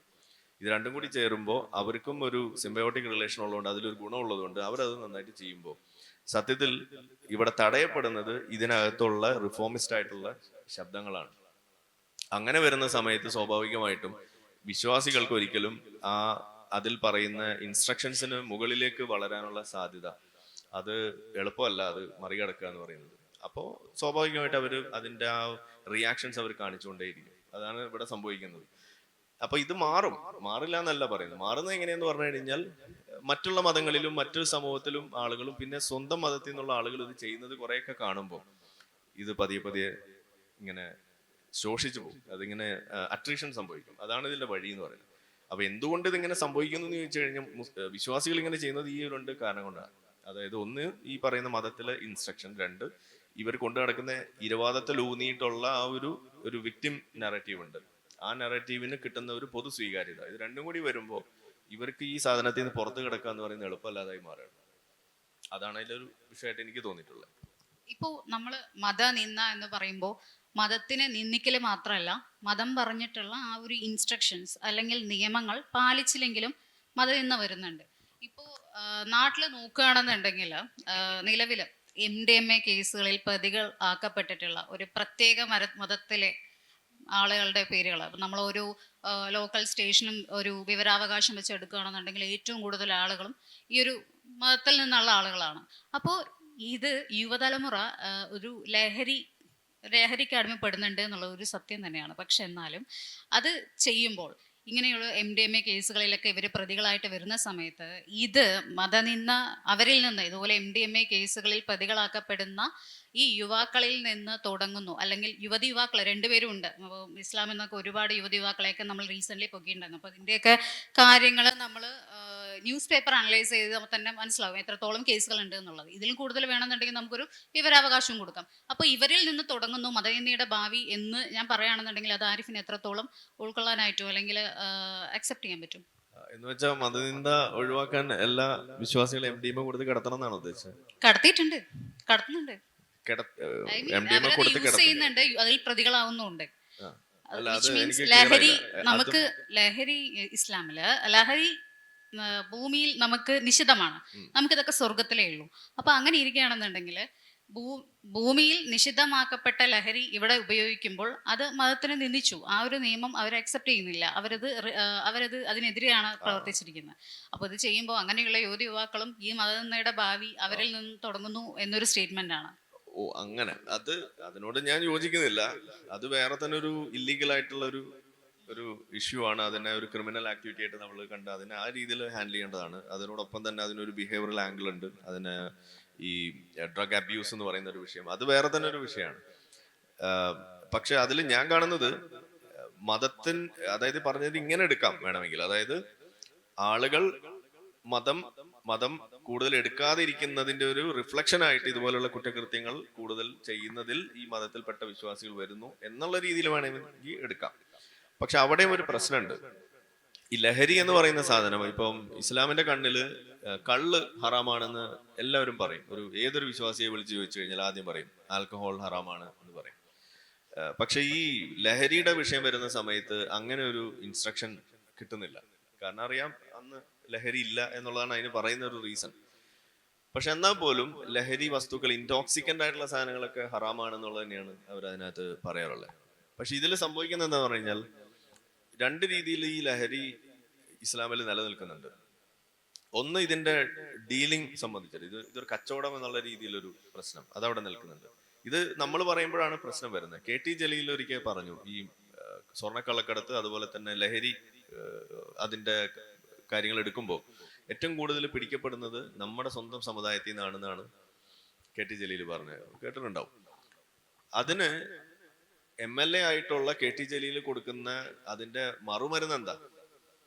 മറുമരുന്ന് കൂടുതൽ മതം പഠിപ്പിക്കണം എന്നാ പറഞ്ഞത്. നമ്മള് മദ്രസ വിദ്യാഭ്യാസത്തിന്റെ കുറവാണ് ഇവരൊക്കെ കൂടുതൽ കള്ളക്കടത്തിലേക്ക് പോകാനുള്ള കാരണം എന്നാണ് പറഞ്ഞു വെച്ചത്. അതിനോട് ആർക്കെങ്കിലും യോജിക്കാൻ കഴിയും? എന്നിട്ട് KT ജലീൽ തന്നെ ചോദിക്കുന്നുണ്ട്, നമ്മുടെ സമൂഹത്തിൽ ഏറ്റവും കൂടുതൽ മതവിദ്യാഭ്യാസം ലഭിക്കുന്നത് ഹിന്ദുക്കൾക്കോ ക്രിസ്ത്യാനികൾക്കോ അല്ല, അത് മുസ്ലിങ്ങൾക്കാണ്. എന്നിട്ടും നമ്മളാണ് ഇത് ചെയ്യുന്നത്. ഇതൊന്നും ലഭിക്കാത്ത ഹിന്ദുക്കളും ക്രിസ്ത്യാനികളും ഇതിൽ വളരെ കുറവാണ് ഇവിടുത്തെ മെജോറിറ്റി ഹിന്ദു സമൂഹമാണ്. അവരിൽ നിന്നുള്ള അതിന്റെ പെർസെൻറ്റേജ്, ആ പ്രൊപ്പോർഷൻ നോക്കുകയാണെന്നുണ്ടെങ്കിൽ വളരെ കുറവാണ്. അപ്പോ ഇതിന്റെ പ്രശ്നം എവിടെയാണ് എന്നാണ് കെ ടി ജലീൽ ചോദിക്കുന്നത്. കെ ടി ജലീൽ എന്നിട്ട് കറങ്ങി തിരിഞ്ഞു വരുന്നത് ഇത് മതവിദ്യാഭ്യാസത്തിന്റെ കുറവാണ്, അതിലെന്തോ ഒരു കുഴപ്പമുണ്ട്, കുറച്ചും കൂടി നന്നായിട്ട് കൊടുക്കണം എന്നൊക്കെയാണ് പറയുന്നത്. അപ്പോഴും ഒന്ന് ആലോചിച്ച് നോക്കൂ, ശരിക്കും അതാണോ അതിന്റെ മറുപടി ആവേണ്ടിയിരുന്നത്? അല്ല. അതായത് നമ്മളുടെ ഈ നിയമത്തെക്കുറിച്ചും ഇതെന്തുകൊണ്ട് ഇങ്ങനെ കള്ളക്കടത്ത് ഇതുപോലുള്ള കാര്യങ്ങൾ ചെയ്യുമ്പോൾ ഇത് നമ്മളുടെ ഇന്ത്യ രാജ്യത്തിന്റെ സാമ്പത്തിക ഭദ്രതയാണ് അത് ബാധിക്കുന്നത്, ആ നിയമം അതിനെക്കുറിച്ചുള്ള അവബോധമാണ് നമ്മൾ വെച്ചു കൊടുക്കേണ്ടത്. അത് കൊടുക്കാൻ സാധിക്കുന്നില്ല. ഇനി പോട്ടെ, തൽക്കാലം മദ്രസ വിദ്യാഭ്യാസം കൊടുത്തത് ക്ലിയർ ചെയ്യാൻ വേണ്ടി നോക്കുകയാണെന്ന് വിചാരിക്കാം. ഞാൻ ലഹരി എന്ന് മാത്രം പറയുന്നില്ല, കള്ളക്കടത്ത് എന്ന് പറയുന്ന ഒരു വിഷയം എടുക്കും. കള്ളക്കടത്ത് ചെയ്യുമ്പോൾ അതിനകത്ത് ഈ ലഹരി വരുമ്പോൾ അത് ഉപയോഗിക്കാനുള്ള സാധ്യത അവിടെ വരികയാണ്, അത് വേറൊരു വിഷയം. പക്ഷെ ഈ കള്ളക്കടത്ത് എന്ന് പറയുന്ന ഒരു വിഷയം എനിക്ക് തോന്നുന്നു ഈ ഭാഗങ്ങളൊക്കെ അതിന് പേര് കേട്ട സ്ഥലങ്ങളാണ് അല്ലെ. ഈ കണ്ണൂർ ഏരിയ നമ്മളുടെ മദ്രസ പീഡനം അത് സംബന്ധിച്ചിട്ടുള്ള ഒരു വീഡിയോ ചെയ്തിരുന്ന സമയത്ത് ഈ പയ്യന്നൂരിന്ന് ഒരാൾ എന്നെ വിളിക്കാറുണ്ടായിരുന്നു. ആളിപ്പോ ഇവിടെ ഉണ്ടോന്ന് എനിക്കറിയില്ല. ഇവിടെ ഉണ്ടെങ്കിൽ ഒന്ന് കൈവക്കിക്കോ. ഇല്ല. യെസ്, ആള് ഇവിടെ നിന്ന് തന്നെ വിളിക്കാറുണ്ട്. ആള് പറഞ്ഞത് ഈ ഭാഗത്ത് ഏതൊരു പള്ളിയിൽ നിന്ന് ഇതേപോലെ ഒരു പ്രശ്നം ഉണ്ടായിട്ട് അത് ഒതുക്കി തീർത്തു. മുസ്ലിം ലീഗിന്റെ നേതാക്കൾ ഉൾപ്പെടുന്ന ഒരു വിഷയമായിരുന്നു ഈ മദ്രസ പീഡനം. അത് ഒതുക്കാനുള്ള ഒരു കാരണം എന്ന് പറയുന്നത് അതിനകത്ത് വെറും മദ്രസ പീഡനം മാത്രമായിരുന്നില്ല, അതിനകത്ത് ഇരകളെ കൊണ്ട് മയക്കുമരുന്നും കൂടി ഉപയോഗിപ്പിക്കുന്ന ഒരു പ്രശ്നം അതിനകത്തുണ്ടായിരുന്നു. അത് ഇതേ സ്ഥലത്തു നിന്നാണ് എൻ്റെ ഓർമ്മ. അപ്പൊ ഈ ഒരു കള്ളക്കടത്ത് എന്ന് പറയുന്ന ഒരു വിഷയം നിങ്ങൾ എടുക്കുക. ഇസ്ലാമിൽ എങ്ങനെയാണ് കള്ളക്കടത്ത് കാണുന്നത്? കള്ളക്കടത്ത് ഹറാമാണ് ഇസ്ലാമിൽ എന്ന ഒരു ധാരണയുള്ള ആളുകൾ ഇവിടെ ഉണ്ടോ? നമ്മൾ മതത്തിൽ ചില നന്മയുണ്ടെന്നൊക്കെയാണല്ലോ ആളുകൾ പറയാം. കള്ളക്കടത്ത് എന്ന് പറയുന്ന ഒരു വിഷയം അത് ഹറാമാണ് ഇസ്ലാമിൽ എന്ന ഒരു രീതിയിൽ നിങ്ങൾ മനസ്സിലാക്കി വെച്ചിട്ടുണ്ടോ? അങ്ങനെ ആരെങ്കിലും ഉണ്ടെങ്കിൽ ഒന്ന് കൈവക്കാവും. ഇസ്ലാമിൽ കള്ളക്കടത്ത് ഹലാലാണോ ഹറാമാണോ? ഹറാമാണെന്ന് വിചാരിക്കുന്നവരൊക്കെ ഒന്ന് കൈവക്കിയ. അറിയില്ല. ഇസ്ലാമിൽ കള്ളക്കടത്ത് എന്ന് പറഞ്ഞ സാധനം ഇല്ല. പിന്നല്ലേ ഹലാലാണോ ഹറാമാണോ എന്നുള്ള ചോദ്യം. അതായത് ഇസ്ലാമിൽ ഒരു സാധനം ഹലാലാണോ ഹറാമാണോ എന്ന് തീരുമാനിക്കുന്നത് ആ സാധനം ഹലാലാണോ ഹറാമാണോ എന്നുള്ളത് അനുസരിച്ചിട്ടാണ്. ഇപ്പം ഒരു ഫത്വ കൊടുക്കുന്ന ആളുകളെ കുറിച്ച് നിങ്ങൾക്ക് കേൾക്കാം. അതായത് ഇതുപോലെയുള്ള മതവിധികൾ ഉൽപ്പാദിപ്പിച്ച് ആളുകൾക്ക്, മുസ്ലിങ്ങൾക്ക് വിവരം കൊടുക്കുകയാണ്. അപ്പൊ അങ്ങനെ ഒരു സൈറ്റില് അതിന്റെ ഒരു ഉത്തരം കാണുക. അതിൽ ചോദ്യം ഇതാണ്: ഞങ്ങൾ താമസിക്കുന്ന സ്ഥലത്ത് ബീഫ് നിരോധിച്ചിട്ടുണ്ട്, പക്ഷെ ഞങ്ങൾക്ക് പെരുന്നാളിന് ബീഫിനെ അറക്കണം, പോത്തിനെ അറക്കണം, പശുവിനെ അറക്കണം, പക്ഷെ കിട്ടാനില്ല. കിട്ടുന്നതാവട്ടെ അത് കടത്തിക്കൊണ്ടുവന്നാണ് ബംഗ്ലാദേശിൽ നിന്ന്. അത് എനിക്ക് തോന്നുന്നു ഈ കൊൽക്കത്ത റീജിയനിലും കണ്ടാണ്. അപ്പോൾ ബംഗ്ലാദേശിൽ നിന്ന് കടത്തിക്കൊണ്ടുവന്ന പശുവിനെയാണ് ഇവിടെ കിട്ടുള്ളൂ. അതിനെ വാങ്ങിച്ച് അറക്കുന്നത് ശരിയാണോ? അതിന് ഇസ്ലാമിക വിധി എന്താണെന്നാണ് ചോദിക്കുന്നത്. നേരത്തെ നമ്മൾ ദുആ ഇറക്കുന്നത് ശരിയാണോ എന്ന് ചോദിച്ച മാതിരി ഒരു ചോദ്യം. ഇതിന് കൊടുക്കുന്ന ഉത്തരവുണ്ട്. ആ ഉത്തരം പറയുന്നത് പോത്ത് ഹറാമല്ല, അത് ഹലാലാണ്. ഹറാമല്ലാത്ത ഹലാലായ ഒരു സാധനം അതെങ്ങനെ വന്നു, അത് കടത്തിക്കൊണ്ടു വന്നാണോ അല്ലാതെ കൊണ്ടുവന്നാണോ, ഇത് നമ്മുടെ വിഷയമല്ല. നിങ്ങൾ ശ്രദ്ധിക്കുക, ഇതാണ് അതിൽ കൊടുക്കുന്ന ഉസ്താദ് കൊടുക്കുന്ന ഉത്തരം, ഈ ഫത്വ കൊടുക്കുന്ന ആള്. അപ്പോ ഇൻഹെറന്റ്ലി ഹലാലായ സാധനം അതിന് എങ്ങനെ കൊണ്ടുവന്നാലും അത് നിങ്ങളുടെ ഹെഡേക്ക് അല്ല, അത് കടത്തിക്കൊണ്ടുവന്ന ആളുടെ തലവേനയാണ്. അവൻ അത് സക്സസ്ഫുള്ളി ചെയ്തിട്ടുണ്ടെങ്കിൽ അവന് അത് ചെയ്തു. ഇനി അവനെ പിടിക്കപ്പെട്ടാൽ അവന് പോയി, അത്രയേ ഉള്ളൂ. വിൽക്കാൻ പറ്റുന്ന ഒരു മാർക്കറ്റിലേക്ക് ഈ സാധനം കൊണ്ടുവന്നു കഴിഞ്ഞാൽ പിന്നെ ആ സാധനം എങ്ങനെ കൊണ്ടുവന്നു എന്നുള്ളത് നോക്കി നിങ്ങൾ വെറുതെ മെനക്കെടണ്ട. ഇതാണ് ചോദിക്കുന്നത്. നൗ നിങ്ങൾ ഈ പോത്ത് പശു എന്നുള്ളിടത്ത് റിപ്ലേസ് ചെയ്യുക സ്വർണം. സ്വർണം ഹലാലാണോ ഹറാമാണോ? സ്വർണം ഹലാലാണ്. അപ്പൊ സ്വർണം കടത്തുന്നതിന് എന്തെങ്കിലും പ്രശ്നമുണ്ടോ? ഒരു പ്രശ്നവുമില്ല. ഇതാണ് ഇവിടുത്തെ മതവിധി. അപ്പൊ ഈ ഒരു മതവിധി ഇവിടെ ഉള്ള സമയത്ത് ഇനി നിങ്ങൾ കെ ടി ജലീൽ പറഞ്ഞ കാര്യം ഒന്ന് അപ്ലൈ ചെയ്യുക. കൂടുതൽ പഠിപ്പിക്കണം. കള്ളക്കടത്ത് കൂടുകയോ കുറയോ? കൂടുതൽ ചെയ്യാം. ഇപ്പൊ ആളുകൾ ഈ കള്ളക്കടത്ത് നടത്തുന്നത് കുറ്റബോധത്തോടു കൂടിയാ. ഞാൻ എന്തോ തെറ്റായ കാര്യം ചെയ്യണമെന്ന് വിചാരിച്ചിട്ടായിരിക്കും വിശ്വാസികൾ പലരും ഇത് ചെയ്യുന്നുണ്ടാവുക. മതവിധി പഠിപ്പിച്ചു കൊടുക്കുമ്പോൾ കുറച്ചുകൂടി ക്ലാരിറ്റി കിട്ടുകയാണ്. ഇത് കുഴപ്പമില്ല, ഇത് നമ്മൾ ഹീറോ പരിവേഷമാണ് കിട്ടുക. നന്നായിട്ട് കടത്തിയാൽ, നിങ്ങൾക്ക് കടത്താൻ കഴിഞ്ഞാൽ നിങ്ങൾക്ക് ഹൂറികളെ നഷ്ടപ്പെടില്ല. ചിലപ്പോൾ ഇന്ത്യൻ ഗവൺമെന്റ് പിടിക്കുമായിരിക്കും, അത് നമ്മുടെ വിഷയമല്ല. ഇങ്ങനെയാണ് അവർ പഠിക്കുക. കള്ളക്കടത്ത് കൂടുകയുള്ളൂ. ഇതുകൊണ്ട് തന്നെയാണ് ഈ സാധനം ഇവിടെ കുറയാത്തത്. കാരണം മതം ഉപയോഗിച്ചുകൊണ്ട് ഈ സാധനത്തെ തടയാൻ കഴിയില്ല എന്നുള്ളത് തന്നെയാണ്. അപ്പൊ ഈ സാധനം നമ്മൾ പറയുമ്പോൾ ഇത് മതത്തെ കൊച്ചാക്കുന്ന പോലെയായിട്ടാണ് ഇവർ കാണുക. ഇതെങ്ങനെ കൊച്ചാക്കുന്നതാവുക? ഇതിൽ ഉള്ള കാര്യമല്ലേ നമ്മൾ പറയുന്നത്. ഫത്വകൾ ഇവിടെ ഉള്ളതാണ്, ഇന്റർനെറ്റിൽ നിങ്ങൾക്ക് കിട്ടും. നിങ്ങൾക്ക് ഇതൊക്കെ നമ്മൾ പലതവണ വീഡിയോ ചെയ്തിട്ടുള്ളതുകൊണ്ട് ഞാനത് അങ്ങനെ പറയാണ്, നിങ്ങൾക്ക് സെർച്ച് ചെയ്താൽ തന്നെ കിട്ടും. അതായത് റൂളിംഗ് എന്നാണ് ഇതിന് പറയാം. ഈ ഫത്വ എന്നുള്ളതിന് നിങ്ങൾക്ക് സെർച്ച് ചെയ്യാൻ പറ്റുന്ന വേർഡ് എന്ന് പറയുന്നത്, ഇതൊരു എക്സസൈസ് ആയിട്ട് എടുത്തോളൂ. റൂളിംഗ് എന്നാണ് ഇതിന് പറയാം. Ruling on buying meat from buying smuggled meat, ഇങ്ങനെയാണ് വാക്ക്. Ruling on buying smuggled meat. അപ്പൊ സ്മഗ്ലിംഗ് ഹലാലാണ്, ആ സാധനം ഹലാലാണ് എങ്കിൽ എന്നാണ് അവിടെ വരുന്നത്.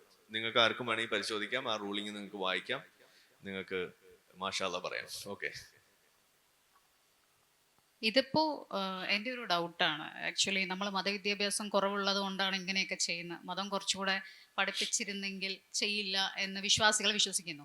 അതേസമയം ഈ മതം പഠിപ്പിച്ചു കൊടുക്കുന്ന ഉസ്താദന്മാർ നമ്മളെ എത്ര ഇന്ന കാലങ്ങൾ മുന്നോട്ട് വന്നു എന്ന് പറഞ്ഞാലും എനിക്ക് തോന്നുന്നില്ല മദ്രസയിൽ നടക്കുന്ന പീഡനങ്ങൾ കുറഞ്ഞതുപോലെ.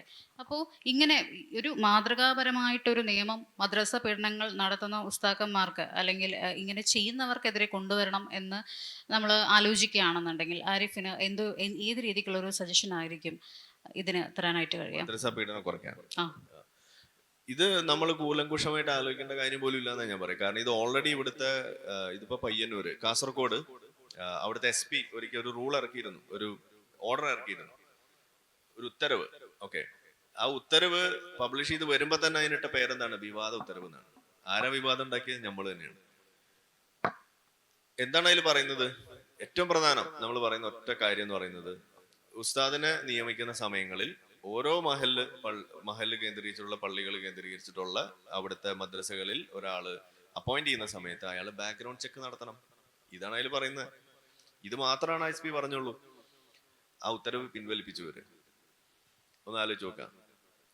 നിങ്ങളുടെ കുട്ടികൾ, ചെറിയ കുട്ടികൾ പഠിക്കാൻ പോകുന്ന സ്ഥലത്ത് ആ കുട്ടിയെ പഠിപ്പിക്കുന്ന സയൻസ് അധ്യാപകൻ അല്ലെങ്കിൽ ഇംഗ്ലീഷ് അധ്യാപകൻ ഒരു ബാലപീഡകനാണോ എന്ന് ചകഞ്ഞു നോക്കുന്നതോ, അല്ലെങ്കിൽ അയാൾക്ക് ഇതുപോലെ എന്തെങ്കിലും ഒരു ക്രിമിനൽ പശ്ചാത്തലം ഉണ്ടോ എന്ന് ചകഞ്ഞു നോക്കുന്നത് ഏതാണ് അപരാധം? അങ്ങനെ ചകഞ്ഞു നോക്കുന്നതാണോ, അതോ അങ്ങനെ ചകഞ്ഞു നോക്കിയിട്ട് അല്ലെങ്കിൽ നോക്കാതെ തന്നെ നമുക്ക് അറിയുന്ന ഒരാൾ ഈ കുട്ടിയെ പഠിപ്പിക്കുന്നതാണോ ഇവിടുത്തെ ഏറ്റവും കുഴപ്പം? ഏതായിരിക്കും കുഴപ്പം?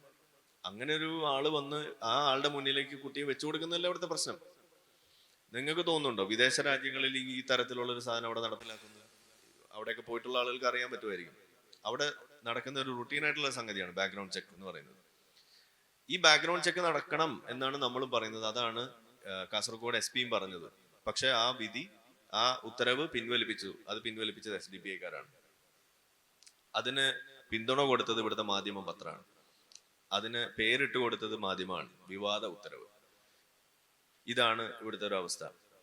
ഇനി നിർദ്ദേശങ്ങൾ എത്ര എണ്ണം വേണമെങ്കിലും നമുക്ക് ചേർക്കാം. നമ്മൾ NRC, നോൺ റിലീജിയസ് സിറ്റിസൺസ് എന്നുള്ള നിലയ്ക്ക് നമ്മൾ ഇതിൽ ഇടപെട്ടിരുന്ന സമയത്ത് ഒരു 11 നിർദ്ദേശങ്ങളാണ് നമ്മൾ വെച്ചത്. അത് നമ്മൾ പത്രങ്ങൾക്ക് മുന്നിൽ കൊടുക്കുകയും അത് അയച്ചു കൊടുക്കുകയൊക്കെ ചെയ്തിട്ടുണ്ടായിരുന്നു. അതിൽ ഏറ്റവും പ്രധാനം ഒന്ന് ഈ സാധനം തന്നെയാണ്, ബാക്ക്ഗ്രൗണ്ട് ചെക്ക് തന്നെയാണ്. 2, സ്ത്രീ അധ്യാപകരെ നിയമിക്കുക എന്നുള്ളതാണ്. മദ്രസ പൂട്ടണം നമ്മൾ പറഞ്ഞിട്ടില്ല കേട്ടോ, അത് വേറെ കാര്യം. കാരണം അതിനെ നമ്മൾ കാണുന്നത് എങ്ങനെയാന്ന് പറഞ്ഞു കഴിഞ്ഞാൽ, ഇപ്പൊ നമ്മൾ നിരീശ്വരവാദം പറയുന്നു അല്ലെങ്കിൽ എക്സ് മുസ്ലിം ആണ്, നിങ്ങളിൽ ഒരാള് നാളെ മുഖ്യമന്ത്രിയായി നിങ്ങൾ ഇവിടുത്തെ പള്ളി മുഴുവൻ ഇടിച്ചു പൊളിക്കോ? പൊളിക്കാൻ പറ്റുമോ? അമ്പലം പൊളിക്കാൻ പറ്റുമോ? ഇല്ല. അങ്ങനെയല്ലല്ലോ അതിനെ കാണണ്ടേ. നമ്മൾ നിരീശ്വരവാദി ആണെങ്കിലും നമ്മളിവിടെ മുഖ്യമന്ത്രിയോ പ്രധാനമന്ത്രി ആയാലും ഇവിടുത്തെ വിശ്വാസികൾക്കും ജീവിക്കാനുള്ള അവകാശമുണ്ട്. അവരുടെ മതം ഇവിടെ ആചരിക്കാനുള്ള അവകാശം ഇവിടെ ഉണ്ട്. അത് ഇവിടുത്തെ കോൺസ്റ്റിറ്റ്യൂഷൻ അവർക്ക് കൊടുക്കുന്നുണ്ട്. അതിനെ റെസ്പെക്ട് ചെയ്തും അതെങ്ങനെ നല്ല രീതിയിൽ കൊണ്ടുപോകാം എന്നുള്ളതാണ് നമ്മൾ ചിന്തിക്കേണ്ടത്. ആ സംഗതി നടുറോട്ടിലേക്ക് വരാതെ, അത് സാമൂഹികമായ ഓർഡറിനെ ബാധിക്കാതെ. കാരണം ഈ കോൺസ്റ്റിറ്റ്യൂഷൻ പറയുന്നിടത്ത് ആർട്ടിക്കിൾ 25 പറയുമ്പോൾ അതിലൊരു വാചകമുണ്ട്, ഫ്രീഡം ഓഫ് റിലീജിയൻ എന്ന് പറയുന്ന സമയത്ത് അതിൽ പറയുന്ന subject to morality, public order and health എന്ന് പറയുന്ന 3 സാധനങ്ങൾ അവിടെ പറയുന്നുണ്ട്. ആ 3 സാധനങ്ങൾ ഇന്നിവിടെ എൻഷുർ ചെയ്യുന്നില്ല. അതാണ് ഇവിടുത്തെ പ്രശ്നം. കാരണം ഈ വിശ്വാസികളെ സംബന്ധിച്ചിടത്തോളം കോൺസ്റ്റിറ്റ്യൂഷൻ എന്ന് പറഞ്ഞു കഴിഞ്ഞാൽ അലുവ പോലെയാണ്. അവർക്ക് ആവശ്യമുള്ള സാധനം മാത്രം എടുക്കും. ഞങ്ങൾക്ക് മതസ്വാതന്ത്ര്യം ഉണ്ട് എന്നാണ് അവർ പറയാ. അത് സബ്ജക്ട് ടു മൊറാലിറ്റി ആണ്, സബ്ജക്ട് ടു ഹെൽത്ത് ആണ്, സബ്ജക്ട് ടു പബ്ലിക് ഓർഡർ ആണ് എന്നുള്ള കാര്യം അവർ മറന്നുപോകും. അപ്പൊ നമ്മൾ ഇവിടെ കോൺസ്റ്റിറ്റ്യൂഷന്റെ ഭാഗമായിട്ട് അങ്ങനെ ഒരു പൊസിഷനിലേക്ക് വന്നാൽ നമ്മളുടെ ബാധ്യത എന്താണ്, നമ്മളുടെ റോൾ എന്താണ്? ഈ സബ്ജക്ട്, ഈ പറയുന്ന ക്ലോസും കൂടി അപ്ലൈ ചെയ്യുക, അതാണ് നമ്മളുടെ റോള്. അവിടെയാണ് നമ്മൾ ഇതിനെക്കുറിച്ച് പറയുമ്പോൾ ആ ഹെൽത്ത് എന്ന് പറയുമ്പോൾ ഫിസിക്കൽ ആൻഡ് മെന്റൽ ഹെൽത്ത്, അവിടെ മദ്രസ കുട്ടികൾ നേരിടുന്നത് അതിന്റെ പ്രശ്നം തന്നെയാണ്.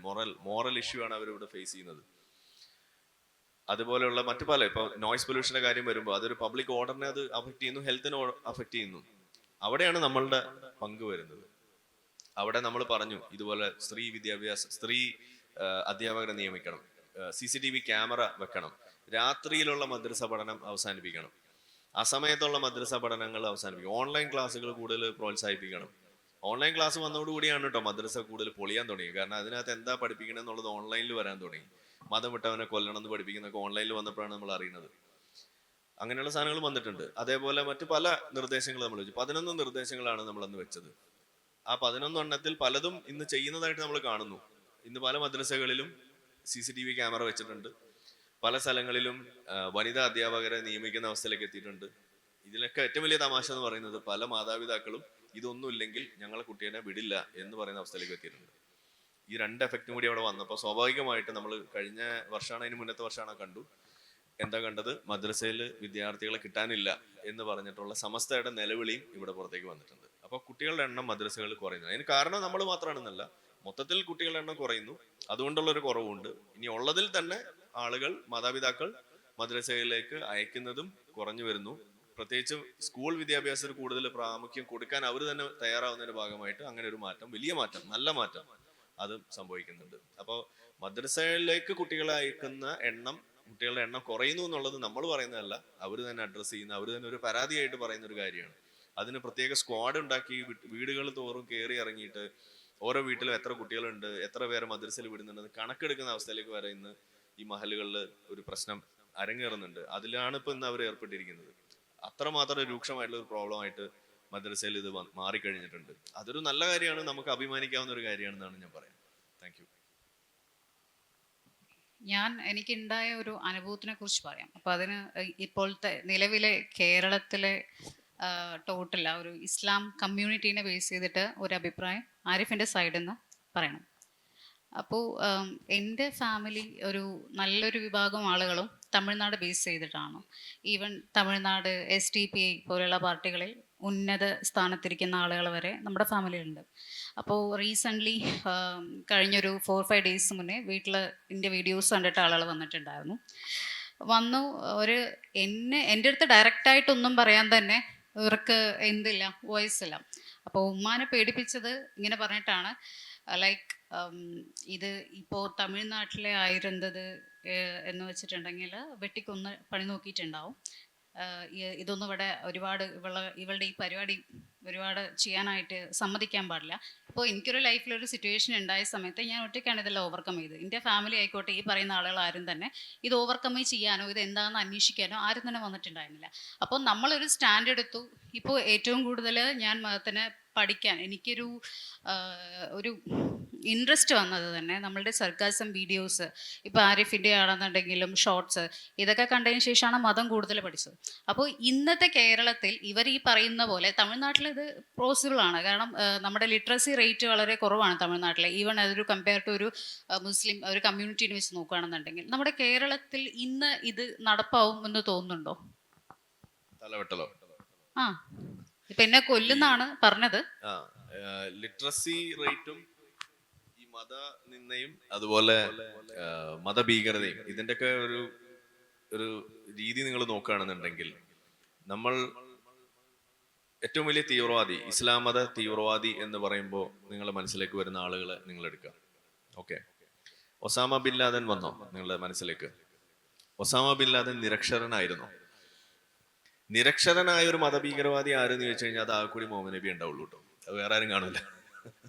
അത് അവര് തന്നെ പറയണതുകൊണ്ടാണ്. അത് പഠിക്കാൻ അന്ന് വേറെ കോളേജൊന്നും ഇല്ലാത്തതുകൊണ്ടാണ്, അല്ലെങ്കിൽ ഒരു കൈ നോക്കായിരുന്നു. ഒസാമ ബിൻ ലാദൻ ഒരു നിരക്ഷരനല്ല, ഒരു എഞ്ചിനീയർ ആണെന്ന് വേണമെങ്കിൽ പറയാം. നമ്മുടെ ബിടെക് ആണെന്നല്ല പറയുന്നത്, പക്ഷെ എഞ്ചിനീയർ, ആ ഒരു മേഖലയിൽ പ്രാവീണ്യമുള്ള ഒരു കൺസ്ട്രക്ഷൻ ബിസിനസ്സിൽ ഉണ്ടായിരുന്ന, മിഡിൽ ഈസ്റ്റിൽ വലിയൊരു സാമ്രാജ്യം ഉണ്ടായിരുന്ന ലാദൻ കൺസ്ട്രക്ഷൻസ്, ആ ഒരു പേരിൽ തന്നെ ഉണ്ടായിരുന്ന ഒരു ആളാണ്. ഒരു കുറവുമില്ല. സെപ്റ്റംബർ 11 വേൾഡ് ട്രേഡ് സെന്റർ ഇടിച്ചിട്ട് ഇടിച്ചിട്ട് ആ ഓപ്പറേഷനിൽ ആ ഫ്ലൈറ്റ് ഓപ്പറേറ്റ് ചെയ്തിരുന്ന ഒരു തീവ്രവാദി മുഹമ്മദ് ആറ്റ ഒരു PhD സ്റ്റുഡന്റ് ആണ്. ബാഗ്ദാദി ISISന്റെ പ്രധാനപ്പെട്ട വ്യക്തി, ആള് വലിയ ഒരു PhD കാരനാണെന്നാണ് പറയുന്നത്, വിഷയം ഏതോ ആയിക്കോട്ടെ. ഐമൻ അൽ സവാഹിരി സർജനാണ്. ജാക്കിർ നായിക് ആള് MBBS കാരനാണെന്നാണ്, മെഡിക്കൽ ഡോക്ടർ എന്നാണ് ആള് തന്നെ പറയാറ്. ഇനി നമ്മുടെ നാട്ടിലേക്ക് വന്നാൽ MM അക്ബർ പീസ് സ്കൂള് നടത്തി, അതിലൂടെ റിക്രൂട്ട്മെന്റ് ഒക്കെ വലിയ വിവാദമായ സംഗതി. ആളുടെ ചില കേസുകളൊക്കെ നിങ്ങൾക്ക് അറിയാം. ആള് ആരാണ്? അവര് തന്നെ കൊട്ടിഘോഷിച്ച് നടന്നതാണ്, MSc ഫിസിക്സ് ആണെന്നാണ് പറഞ്ഞുകൊണ്ടിരുന്നത്. അപ്പോ ഈ പറയുന്ന ലിറ്ററസി റേറ്റ് എന്ന് പറയുന്നതോ അല്ലെങ്കിൽ വിദ്യാഭ്യാസം കൂടി എന്ന് പറയുന്നത് കൊണ്ടോ മതഭീകരത കുറയും എന്ന് ചിന്തിക്കുന്നത്, അതിനോട് ഞാൻ യോജിക്കുന്നില്ല. കാരണം മതഭീകരത നിലനിൽക്കുന്ന സ്ഥലങ്ങൾ എവിടെയെന്ന് ചോദിച്ചു കഴിഞ്ഞാൽ മിക്കവാറും വിശപ്പൊക്കെ മാറി സമാധാനമായിട്ട് ഇരിക്കുന്ന ആളുകളുടെ ഇടയിലാണ് ഏറ്റവും കൂടുതൽ ഈ പ്രശ്നം നമുക്ക് ഇന്ന് കാണാൻ കഴിയുന്നത്. അവരാണ് ഇതിന്റെ പ്രൊമോട്ടേഴ്സ് ആയിട്ട് എപ്പോഴും നിൽക്കുന്നതായിട്ട് കാണാം. ഇവരുടെ കയ്യിൽ പെടുന്ന ആളുകൾ, ഇതിന്റെ എക്സിക്യൂഷൻ നടത്തുന്ന ആളുകൾ, അവര് ചിലപ്പോ പണത്തിന് ആവശ്യമുള്ള ആളുകളായിരിക്കും. ഇപ്പൊ അജ്മൽ കസബ് ഒരു വളരെ ദരിദ്രനായ ഒരു കുടുംബത്തിൽ നിന്ന് വന്ന ആളാണ്. പക്ഷെ അവൻ ഇതിന് നേതാവല്ല, അവൻ അതിന്റെ പടയാളിയാണ്. ഇത് ഇന്നത്തെ മാത്രമല്ല, മുഹമ്മദ് നബിയുടെ കാലഘട്ടത്തിലും ഇങ്ങനെ തന്നെയാണ്.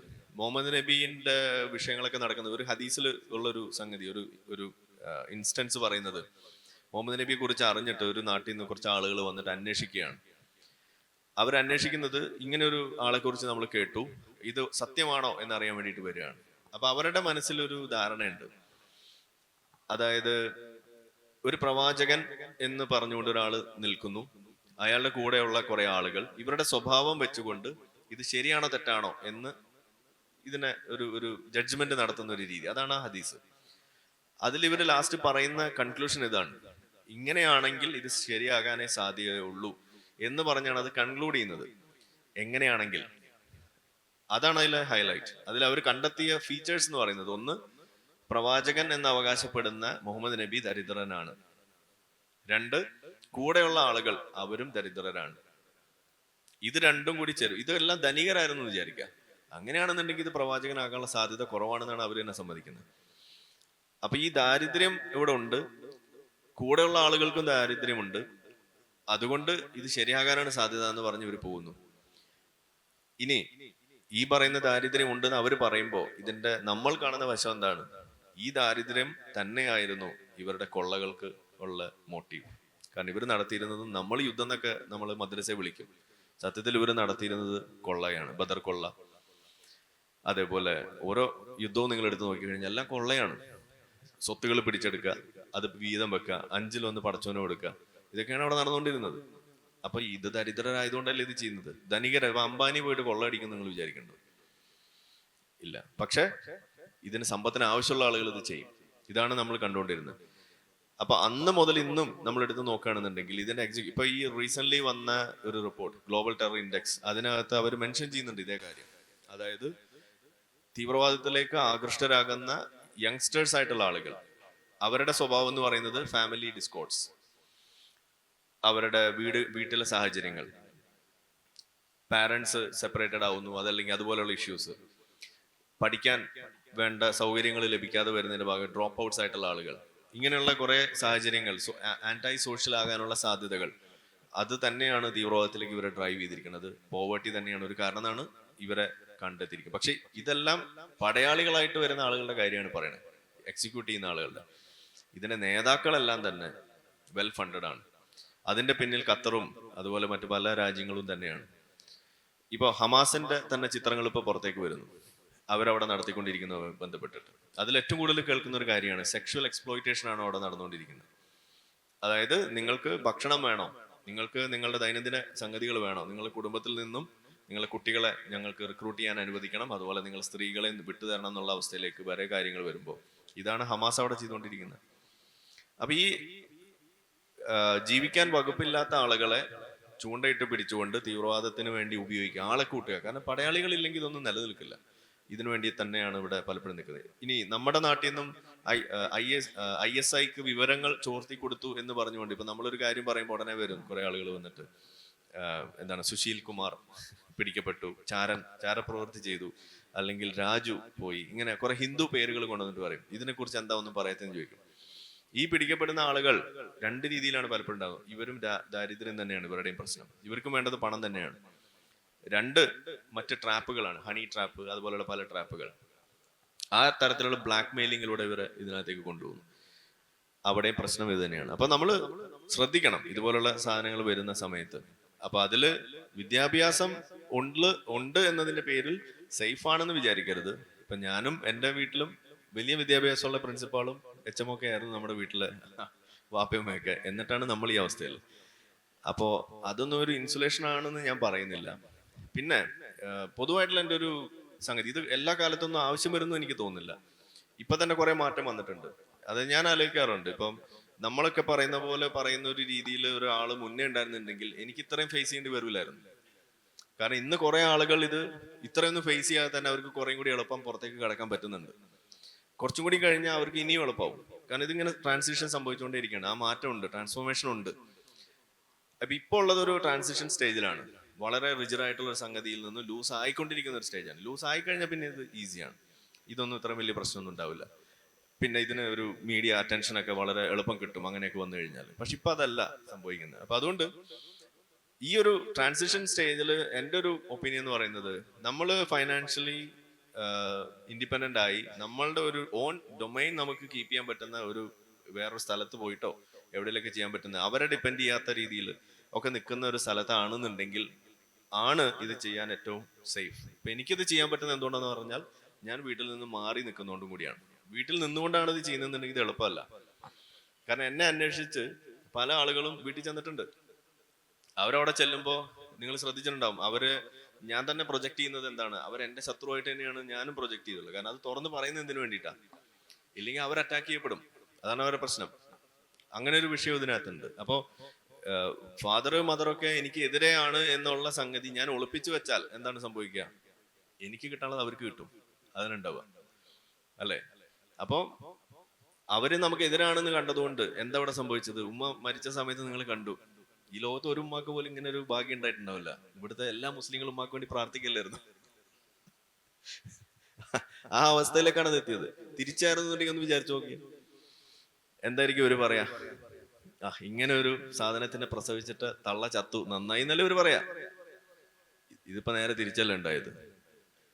അതാണ് അതിന്റെ വ്യത്യാസം എന്ന് പറഞ്ഞത്. അപ്പം നമ്മൾ പറയുന്നത് ഒരു ഇൻഡിപെൻഡന്റ് ആയിട്ട് മാറി നിന്ന് ഫൈനാൻഷ്യൽ ഇൻഡിപെൻഡൻസ് ഇതിൽ ഏറ്റവും പ്രധാനമാണ്. പ്രത്യേകിച്ച് ഈ എക്സ് മുസ്ലിം ഡൊമൈനിൽ ഇത് വലിയ ഒരു പ്രശ്നം തന്നെയാണ്. അപ്പൊ അതുകൊണ്ട് അത് ആയിക്കഴിഞ്ഞ് അതിനുള്ള ഒരു സാഹചര്യമായിട്ട് നമ്മൾ ഇത് ചെയ്യുമ്പോൾ നമ്മളെ ബിയോണ്ട് റീച്ച് എന്നുള്ള ഒരു ലെവലിലേക്ക് വരുമ്പോഴാണ് നമുക്ക് കുറേം കൂടി ധൈര്യത്തോടുകൂടി കോൺഫിഡൻസോടുകൂടി ഇത് പറയാം. അപ്പൊ നമ്മളുടെ കോൺഫിഡൻസിന്റെ കാരണം അത് തന്നെയാണെന്നാണ് ഈ പറഞ്ഞു വരുന്നത്. അപ്പൊ അത് എല്ലാവർക്കും ഉണ്ടാവട്ടെ എന്നുള്ളതാണ് നമ്മൾ പറയുന്നത്. അധികം കാലമൊന്നും വേണ്ടി വരില്ല, പക്ഷെ നിലവിൽ അതൊരു വലിയ ഫാക്ടറാണ്. അപ്പോ അവരോട് സൂക്ഷിക്കാൻ പറയാ, കഴിയുന്ന അവിടുന്ന് വിട്ടു നിൽക്കുന്നത് തന്നെയാണ് നല്ലത്. തടയാൻ വരുമ്പോൾ വെട്ട് കൊണ്ടാലും എല്ലാവർക്കും വെട്ട് കിട്ടും. അപ്പൊ അതുകൊണ്ട് വിട്ടു നിൽക്കുക. ഓക്കെ. പിന്നെ നമ്മളിപ്പോൾ സംസാര ശൈലി, ഇപ്പോൾ ബലാത്സംഗം, സ്ത്രീപീഡനം, ഇങ്ങനെ ഒരു ടോപ്പിക്ക് വന്നല്ലോ. അപ്പോൾ ഞാൻ പേഴ്സണലി ചോദിക്കുകയാണ്, ഈ ഒരു രീതിക്ക് ഇപ്പോൾ നിലവിൽ രാഹുൽ മാങ്കൂട്ടം, വേടൻ, റീസെൻ്റ്ലി ഷിയാസ് കരീം, ഈ ഒരു പട്ടികയിലേക്ക് ആരിഫ് ഹുസൈൻ എന്നുള്ള പേര് വരാനുള്ള സാധ്യത എത്രത്തോളമാണ്? എന്താണ് വിചാരിക്കുന്നത് ഇതിനെ കുറിച്ചിട്ട്? വളരെ നല്ല ചോദ്യമാണ്. ഞാനിപ്പോ ഷിയാസ് കരീമിനെ ഒക്കെ ആണെന്നുണ്ടെങ്കിൽ നമുക്കിപ്പോ കിതാബിലുള്ള സാധനങ്ങൾ മാത്രം ചെയ്യുന്ന ആളല്ലല്ലോ നമ്മള്. ഇപ്പൊ പുള്ളി അങ്ങനെയാണല്ലോ പറഞ്ഞത്, പന്നിയിറച്ചി ഞാൻ തിന്നൂല, പക്ഷെ എനിക്ക് ഇഷ്ടമാണ്, അത് കിതാബിൽ പറഞ്ഞുകൊണ്ട് ഞാൻ ചെയ്യില്ല. ഇതേ ആള് തന്നെയാണ് അടുത്ത ദിവസം വേറെ എന്തോ ഒരു പീഡന കേസിൽ വരുന്നത്. ഇതൊരു ഫാക്ടർ നമ്മൾ എടുക്കുകയാണെന്നുണ്ടെങ്കിൽ നമ്മളുടെ പിന്നാലെ നമ്മളെ കേസിൽ കുരുക്കാൻ വേണ്ടി അല്ലെങ്കിൽ ആ രീതിയിൽ ഒരുപാട് ആളുകൾ നമ്മളെ പിന്നാലെ വന്നിട്ടുണ്ട്, മെസ്സേജ് ആയിട്ടും പല സംഗതിയും. നമ്മളിത് മനസ്സിലാക്കിയിട്ട് ഒരിക്കൽ ഇതേപോലെ ഒരു കോള് വന്നു. അത് ഈ അടുത്ത്, അത് പിന്നെ പോലീസുകാരെ എക്സ്പോസ് ചെയ്തിരുന്നു അങ്ങനെ ഒരു സംഭവം. ഇങ്ങനെ പെട്ടെന്നൊരു കോള്, ഒരു വാട്സപ്പ് കോള് അല്ലെ, ഒരു എന്നിട്ട് പറയും നിങ്ങളുടെ ഈ റെക്കോർഡ് ചെയ്തിട്ട് ഞാൻ നിങ്ങളുടെ ഫ്രണ്ട് ലിസ്റ്റിലുള്ള ആളുകൾക്ക് മുഴുവൻ അയച്ചു കൊടുക്കും എന്ന് പറഞ്ഞിട്ടൊരു സംഭവം, ഒരു നഗ്ന വീഡിയോ. അപ്പൊ ഞാൻ എന്താ ചെയ്തതെന്ന് പറഞ്ഞാൽ, ഇത് നമുക്ക് മനസ്സിലായി, ഞാൻ എന്റെ മുഖം കാണിക്കാതെ ഞാൻ ആദ്യം ഇത് സ്ക്രീൻ റെക്കോർഡ് ചെയ്തു. എന്നിട്ട് അവര് ഇത് കഴിഞ്ഞപ്പോൾ എനിക്ക് അയച്ചു തന്നു. അതെ, നിങ്ങളുടെ വീഡിയോ വന്നിട്ടുണ്ട്, അവരുടെ വൾഗറായിട്ടുള്ള സാധനങ്ങൾ ഇത് ഞാൻ അയച്ചു തരുന്നു. അപ്പൊ ഞാൻ പറഞ്ഞു, ഞാൻ തിരിച്ചയച്ചു കൊടുത്തു, നിങ്ങളുടെ സാധനം എൻ്റെ കയ്യിലുണ്ട്, ഇത് അയച്ചു കൊടുക്കണ്ട എന്നുണ്ടെങ്കിൽ നിങ്ങൾ എനിക്ക് 50,000 രൂപ തരാൻ പറഞ്ഞു. അപ്പൊ അവര് എന്നെ കുറെ ചോട് വിളിച്ചിട്ട് അവര് പോയി. ഓക്കെ, ഇതാണ് ഉണ്ടായത്. അപ്പൊ ഇതുപോലുള്ള അവസ്ഥ ആർക്കും സംഭവിക്കാം. പക്ഷെ ഇതിൽ ഞാൻ കാണുന്ന ഒരു കാര്യം എന്ന് പറയുന്നത്, ഒരു പരാതി ഉന്നയിക്കുന്നു എന്നോടത്ത് തന്നെ ഈ സംഗതി ശിക്ഷ വിധിക്കുന്നതിന് തുല്യമായിട്ടാണ് ഇന്ന് കാര്യങ്ങൾ നിലനിൽക്കുന്നത്. അതൊരു വലിയ പ്രശ്നം തന്നെയാണ്. വ്യക്തികളുടെ വ്യക്തി ജീവിതം, അതിനകത്ത് ഇതുപോലുള്ള കാര്യങ്ങൾ എടുത്തു വെച്ചുകൊണ്ട് അവരെ ഇതുപോലെ പബ്ലിക് ലൈഫിനെ റദ്ദാക്കാൻ വേണ്ടിയിട്ട് ഉപയോഗിക്കുന്ന ഒരു രീതി ഇവിടുത്തെ പൊതുമാധ്യമങ്ങളടക്കം വലിയ തോതിൽ ആഘോഷമാക്കുമ്പോൾ അതൊരു ഡുവൽ എഡ്ജ്ഡ് സോഡായിട്ടാണ് അത് മാറുക. ഒന്ന്, യഥാർത്ഥത്തിൽ അങ്ങനെ പ്രശ്നമുള്ള ആളുകൾക്ക് അതിന് നീതി കിട്ടാതെ പോകും. ഇതാണ് ഇതിൽ സംഭവിക്കുക. നമ്മൾ കണ്ടു, ആ ദീപക് എന്ന് പറഞ്ഞ ഒരു ആള് ബസ്സിൽ വെച്ചിട്ട് ഒരു വീഡിയോ റെക്കോർഡ് ചെയ്യുന്നു, എന്നിട്ട് ആള് അതിനകത്ത് ഇരയായിട്ട് ചിത്രീകരിച്ച് ആള് ആത്മഹത്യ ചെയ്യുന്ന അവസ്ഥ ഉണ്ടായി. ഇത് സംഭവിക്കുമ്പോൾ പ്രശ്നം എന്താണ്? യഥാർത്ഥത്തിൽ ഒരു സ്ത്രീക്ക് അങ്ങനെ ഒരു സംഗതി നേരിട്ടാൽ ആ സ്ത്രീ അത് പറയുന്ന സമയത്ത് ഇനി അതിനെ റദ്ദാക്കും. അപ്പൊ എന്താ പറയാ, പണ്ട് ഒരു ദീപകിനെ നിങ്ങൾ എല്ലാവരും കൊന്നു, ഇനി അടുത്ത ആളെ കൊല്ലാൻ ഇറങ്ങിയിരിക്കുകയാണോ എന്നാ ചോദിക്കുക. ശരിയാണ് ആ ഒരു അപ്പോ നമ്മുടെ ഇതിലെ പ്രശ്നം എന്ന് പറയുന്നത്, ഇന്ത്യയിലെ തന്നെ കണക്കുകൾ എടുത്ത് നോക്കുകയാണെങ്കിൽ ഇപ്പോൾ റേപ്പ് അറ്റംപ്റ്റ്സ് നടത്തി അല്ലെങ്കിൽ കേസ് ഫയൽ ചെയ്യുന്നതിൽ ഒരു 10% കേസുകൾ ഫോൾസ് കേസസ് ആണ്. അപ്പൊ ഈ ഫോൾസ് കേസസ് വരും തോറും ഇതിന്റെ ക്രെഡിബിലിറ്റിയെ ഇത് ബാധിക്കുന്നു എന്നുള്ളതാണ് ഇതിന്റെ പ്രശ്നം വരിക. അപ്പോ അതൊരു വശത്ത്. രണ്ട്, ഈ യഥാർത്ഥത്തിൽ ഈ പ്രശ്നം നേരിട്ട് ആ ഇരകൾക്ക് ഇതിന്റെ നീതി കിട്ടാതെ പോകും. ഇതാണ് ഇതിൽ സംഭവിക്കുന്നത്. മൂന്ന്, ഒരു ബോണസ് പ്രശ്നം എന്ന് പറയുന്നത്, ഇതില് ഈ ഇരകളാക്കപ്പെടുന്ന, അതായത് യഥാർത്ഥത്തിൽ ഇങ്ങനെ ഫോൾസ് കേസസിൽ ഇരകളാക്കപ്പെടുന്ന ആരാണ്? ആ പ്രതിയായിട്ട് ആദ്യം പറയുന്ന ആളാണ്. അയാൾക്ക് ഒരിക്കലും ഒരു നോർമൽ ലൈഫിലേക്ക് വരാനുള്ള സാധ്യത അത് നിഷേധിക്കപ്പെടുന്നു. ഇതാണ് ഇവിടെ സംഭവിക്കുന്നത്. അത് പല ആളുകൾക്കും അത് അങ്ങനെ ഫേസ് ചെയ്യാറുണ്ട്. അപ്പൊ ഞാൻ പറയുന്നത്, ഒതുക്കാൻ വേണ്ടി, പ്രതികാരത്തിന് വേണ്ടി ഇപ്പൊ നമ്മൾ മതനിന്ദാ നിയമങ്ങളെ ഉപയോഗിക്കുന്ന പോലെ തന്നെ ഇത്തരം നിയമങ്ങൾ ഉപയോഗിക്കുന്ന ഒരു രീതിയുണ്ട്. അത് സ്ത്രീ പീഡന കേസ്, പോക്സോ കേസ് ഇതേപോലെ ഉപയോഗിക്കുന്ന മറ്റൊരു സംഗതിയാണ്. കുട്ടികളെ പീഡിപ്പിച്ചു, അപ്പൊ ഭാര്യ ഭർത്താവ് തമ്മിലുള്ള പ്രശ്നമായിരിക്കും, പക്ഷെ ഭർത്താവിനെതിരെ കുട്ടിയെ പീഡിപ്പിച്ചു എന്ന് പറഞ്ഞിട്ട് ഭാര്യ കൊണ്ടുപോയി കേസ് കൊടുക്കും. ഇതുപോലെ ഇവിടെ അവസ്ഥ ഇവിടെ ഉണ്ട്. അപ്പൊ ഈ ഫോൾസ് കേസസ് അതൊരു മെച്ചുവർ ആയിട്ടുള്ള ഒരു സമുദായം, ഒരു സമൂഹം എന്ന നിലയ്ക്ക് നമ്മൾ അത് പിന്നിട്ട് നിൽക്കേണ്ട സാധനമാണ്. അത് നമ്മൾ ചെയ്യാൻ പാടില്ല എന്നുള്ളതാണ് നമ്മൾ പറയുന്നത്. അത് നമ്മൾ ശ്രദ്ധിക്കണം എന്നുള്ളതിന്. അങ്ങനെ ഒരു കേസ് വന്നാലും അതിനെതിരെ നല്ല രീതിക്ക് തന്നെ പ്രതികരിക്കും എന്നാണ് പറഞ്ഞു. പ്രതികരിക്കുക എന്ന് പറഞ്ഞാൽ, പ്രതികരിക്കാൻ നമ്മൾ എയറിലായിരിക്കുമല്ലോ, ആ സമയത്ത് പ്രതികരിക്കാനൊന്നും പറ്റുന്നൊന്നും വരില്ല. അല്ല, ഞാൻ പറയണത് ഇത് ആർക്കും സംഭവിക്കാം. അങ്ങനെയുള്ള സാധനങ്ങൾ വരാനുള്ള സാഹചര്യമാണ് നിലവിലുള്ളത്. അപ്പൊ അത് നമ്മൾ ആർക്ക് വേണമെങ്കിലും അങ്ങനെ സംഭവിച്ചാൽ അത് എളുപ്പമല്ല അതിൽ നിന്ന് പുറത്തു കിടക്കുക. കാരണം ഇപ്പോഴത്തെ നിലവിലുള്ള ഒരു അറ്റ്മോസ്ഫിയർ, ഈ മീഡിയ ഇതുപോലുള്ള ആളുകളെല്ലാം കൊണ്ട് നടക്കുന്നത് ഇത്തരം കാര്യങ്ങൾ വെച്ചുകൊണ്ട് ആളുകളെ ഡിസ്മിസ് ചെയ്യാൻ വേണ്ടിയിട്ട് നിൽക്കുന്ന ഒരു സാഹചര്യമാണ്. അത് അത്ര എളുപ്പമല്ല എന്നുള്ളത് തന്നെയാണ്. ഓക്കെ, പിന്നീട് എനിക്ക് ഇതിലൊരു ഡിസ്കഷനിലായിട്ട് പറയാൻ ഉള്ളത്, ഞാനൊരു വീഡിയോ കണ്ടിട്ടുണ്ടായിരുന്നു. അസ്ലാം അലി എന്നുള്ളൊരു ഇൻഫ്ലുവൻസറിന്റെ. അസ്ലാം അലി. അപ്പോൾ ഈ പുള്ളിക്കാരി പറയുന്നത്, നമ്മുടെ ശ്രീജിത്ത് പണിക്കരെ ഇന്റർവ്യൂ ചെയ്ത ഒരു ഇന്റർവ്യൂവർ ഉണ്ടായിരുന്നില്ലേ, റീസെന്റ് എയറിൽ പോയ ഒരു വ്യക്തി. അപ്പോൾ പുള്ളിയാണ് അസ്ലേനെയും ഇന്റർവ്യൂ ചെയ്തത്. അപ്പോൾ അസ്ല ഇതിൽ പറയുന്ന കാര്യം എന്താ വെച്ചാൽ, ഇസ്ലാം സ്ത്രീകൾക്ക് ഏറ്റവും കൂടുതൽ സ്വാതന്ത്ര്യം കൊടുക്കുന്ന മതമാണ്. അപ്പോൾ ഇതിനെ പലരും വളച്ചൊടിക്കാൻ ശ്രമിക്കുകയാണ്. അപ്പോൾ ഈ വളച്ചൊടിക്കൽ എന്നതിൽ ഇപ്പോൾ ആരിഫും ഞാനും ഉൾപ്പെടെയുള്ള എക്സ് കമ്മ്യൂണിറ്റിയുള്ള എല്ലാവരും പെടും. അപ്പോൾ ഇവരൊക്കെ മതം പഠിച്ചിട്ടാണോ പറയുന്നത്, അല്ല അതിനെക്കുറിച്ചൊരു അറിവും ഇല്ലാതെയാണോ പറയുന്നത് മനസ്സിലാവുന്നില്ല. പിന്നെ വേറൊരു കാര്യം എന്താ വെച്ചാൽ, ഒരു ഉന്നത കുലം ഈ ഇസ്ലാമിൽ ഏറ്റവും ഒരു ഹൈ സ്റ്റാറ്റസ് ഉള്ള ആളുകളൊക്കെ വെച്ച് നോക്കുമ്പോൾ അവരിൽ മതം ഒരുപാട് സ്വാധീനം കൊടുക്കുന്നില്ല. അല്ലെങ്കിൽ അവരുടെ വ്യക്തിഗത ജീവിതമാണെന്നുണ്ടെങ്കിലും അവരുടെ സ്ത്രീകളുടെ ജീവിതത്തിലാണെങ്കിലും മതം ഒരുപാട് ഇൻവോൾവ് ചെയ്യുന്നില്ല. പക്ഷേ ആ കുലം താഴും തോറും ഏറ്റവും ഒരു മിഡിൽ ക്ലാസ് അല്ലെങ്കിൽ അതൊന്നും കുറവായിട്ടുള്ള ഒരു ദരിദ്ര കുടുംബത്തിൽ നിന്ന് വരുന്ന ഒരു വ്യക്തിക്ക് മതം ഏറ്റവും കൂടുതൽ അവരുടെ ലൈഫിൽ സ്വാധീനം ചെലുത്തുന്നുണ്ട്. അപ്പോൾ അത് എങ്ങനെയാണ് ആരിഫ് ആ ഒരു കാര്യം കാണുന്നത്? അല്ല, അത് ആദ്യം പറഞ്ഞു തന്നെയാണ്. അതായത് ഇസ്ലാം സ്വാതന്ത്ര്യം വിൽക്കുന്ന മതമാണ്. ആർക്ക് സ്വാതന്ത്ര്യം ലഭിക്കണമെന്ന് ഇസ്ലാം തീരുമാനിക്കും.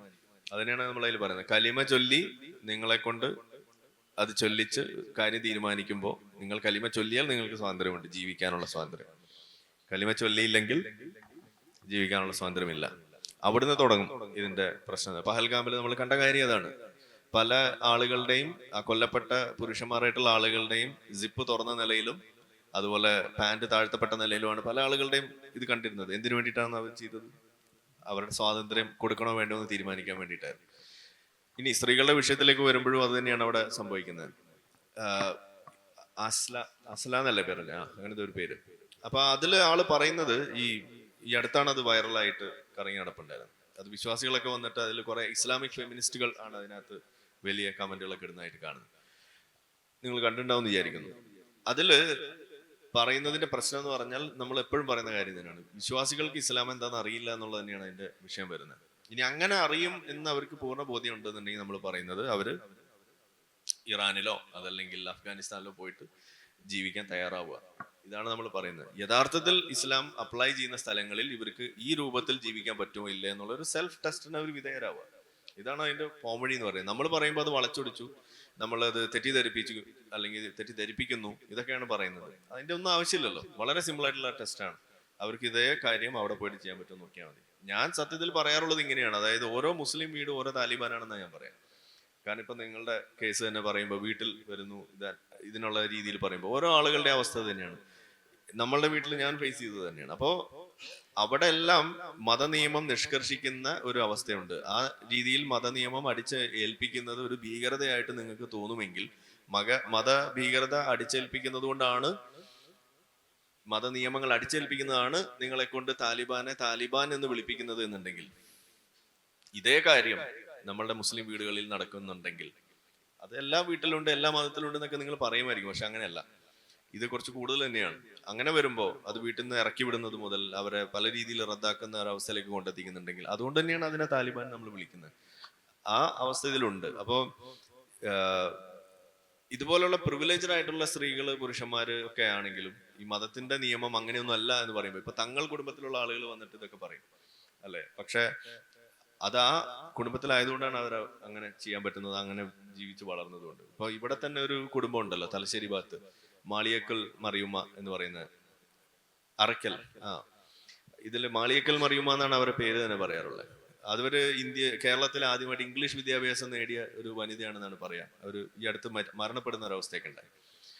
അവരെ ചൂണ്ടിക്കാണിച്ചുകൊണ്ട് പറയും കേരളത്തിലെ മുസ്ലിം സ്ത്രീകളുടെ ഏറ്റവും വലിയ ഉദാഹരണമാണ്, അല്ലെങ്കിൽ അവരെ റെപ്രസെന്റ് ചെയ്യുന്ന ആളാണെന്നാണ് പറയാം.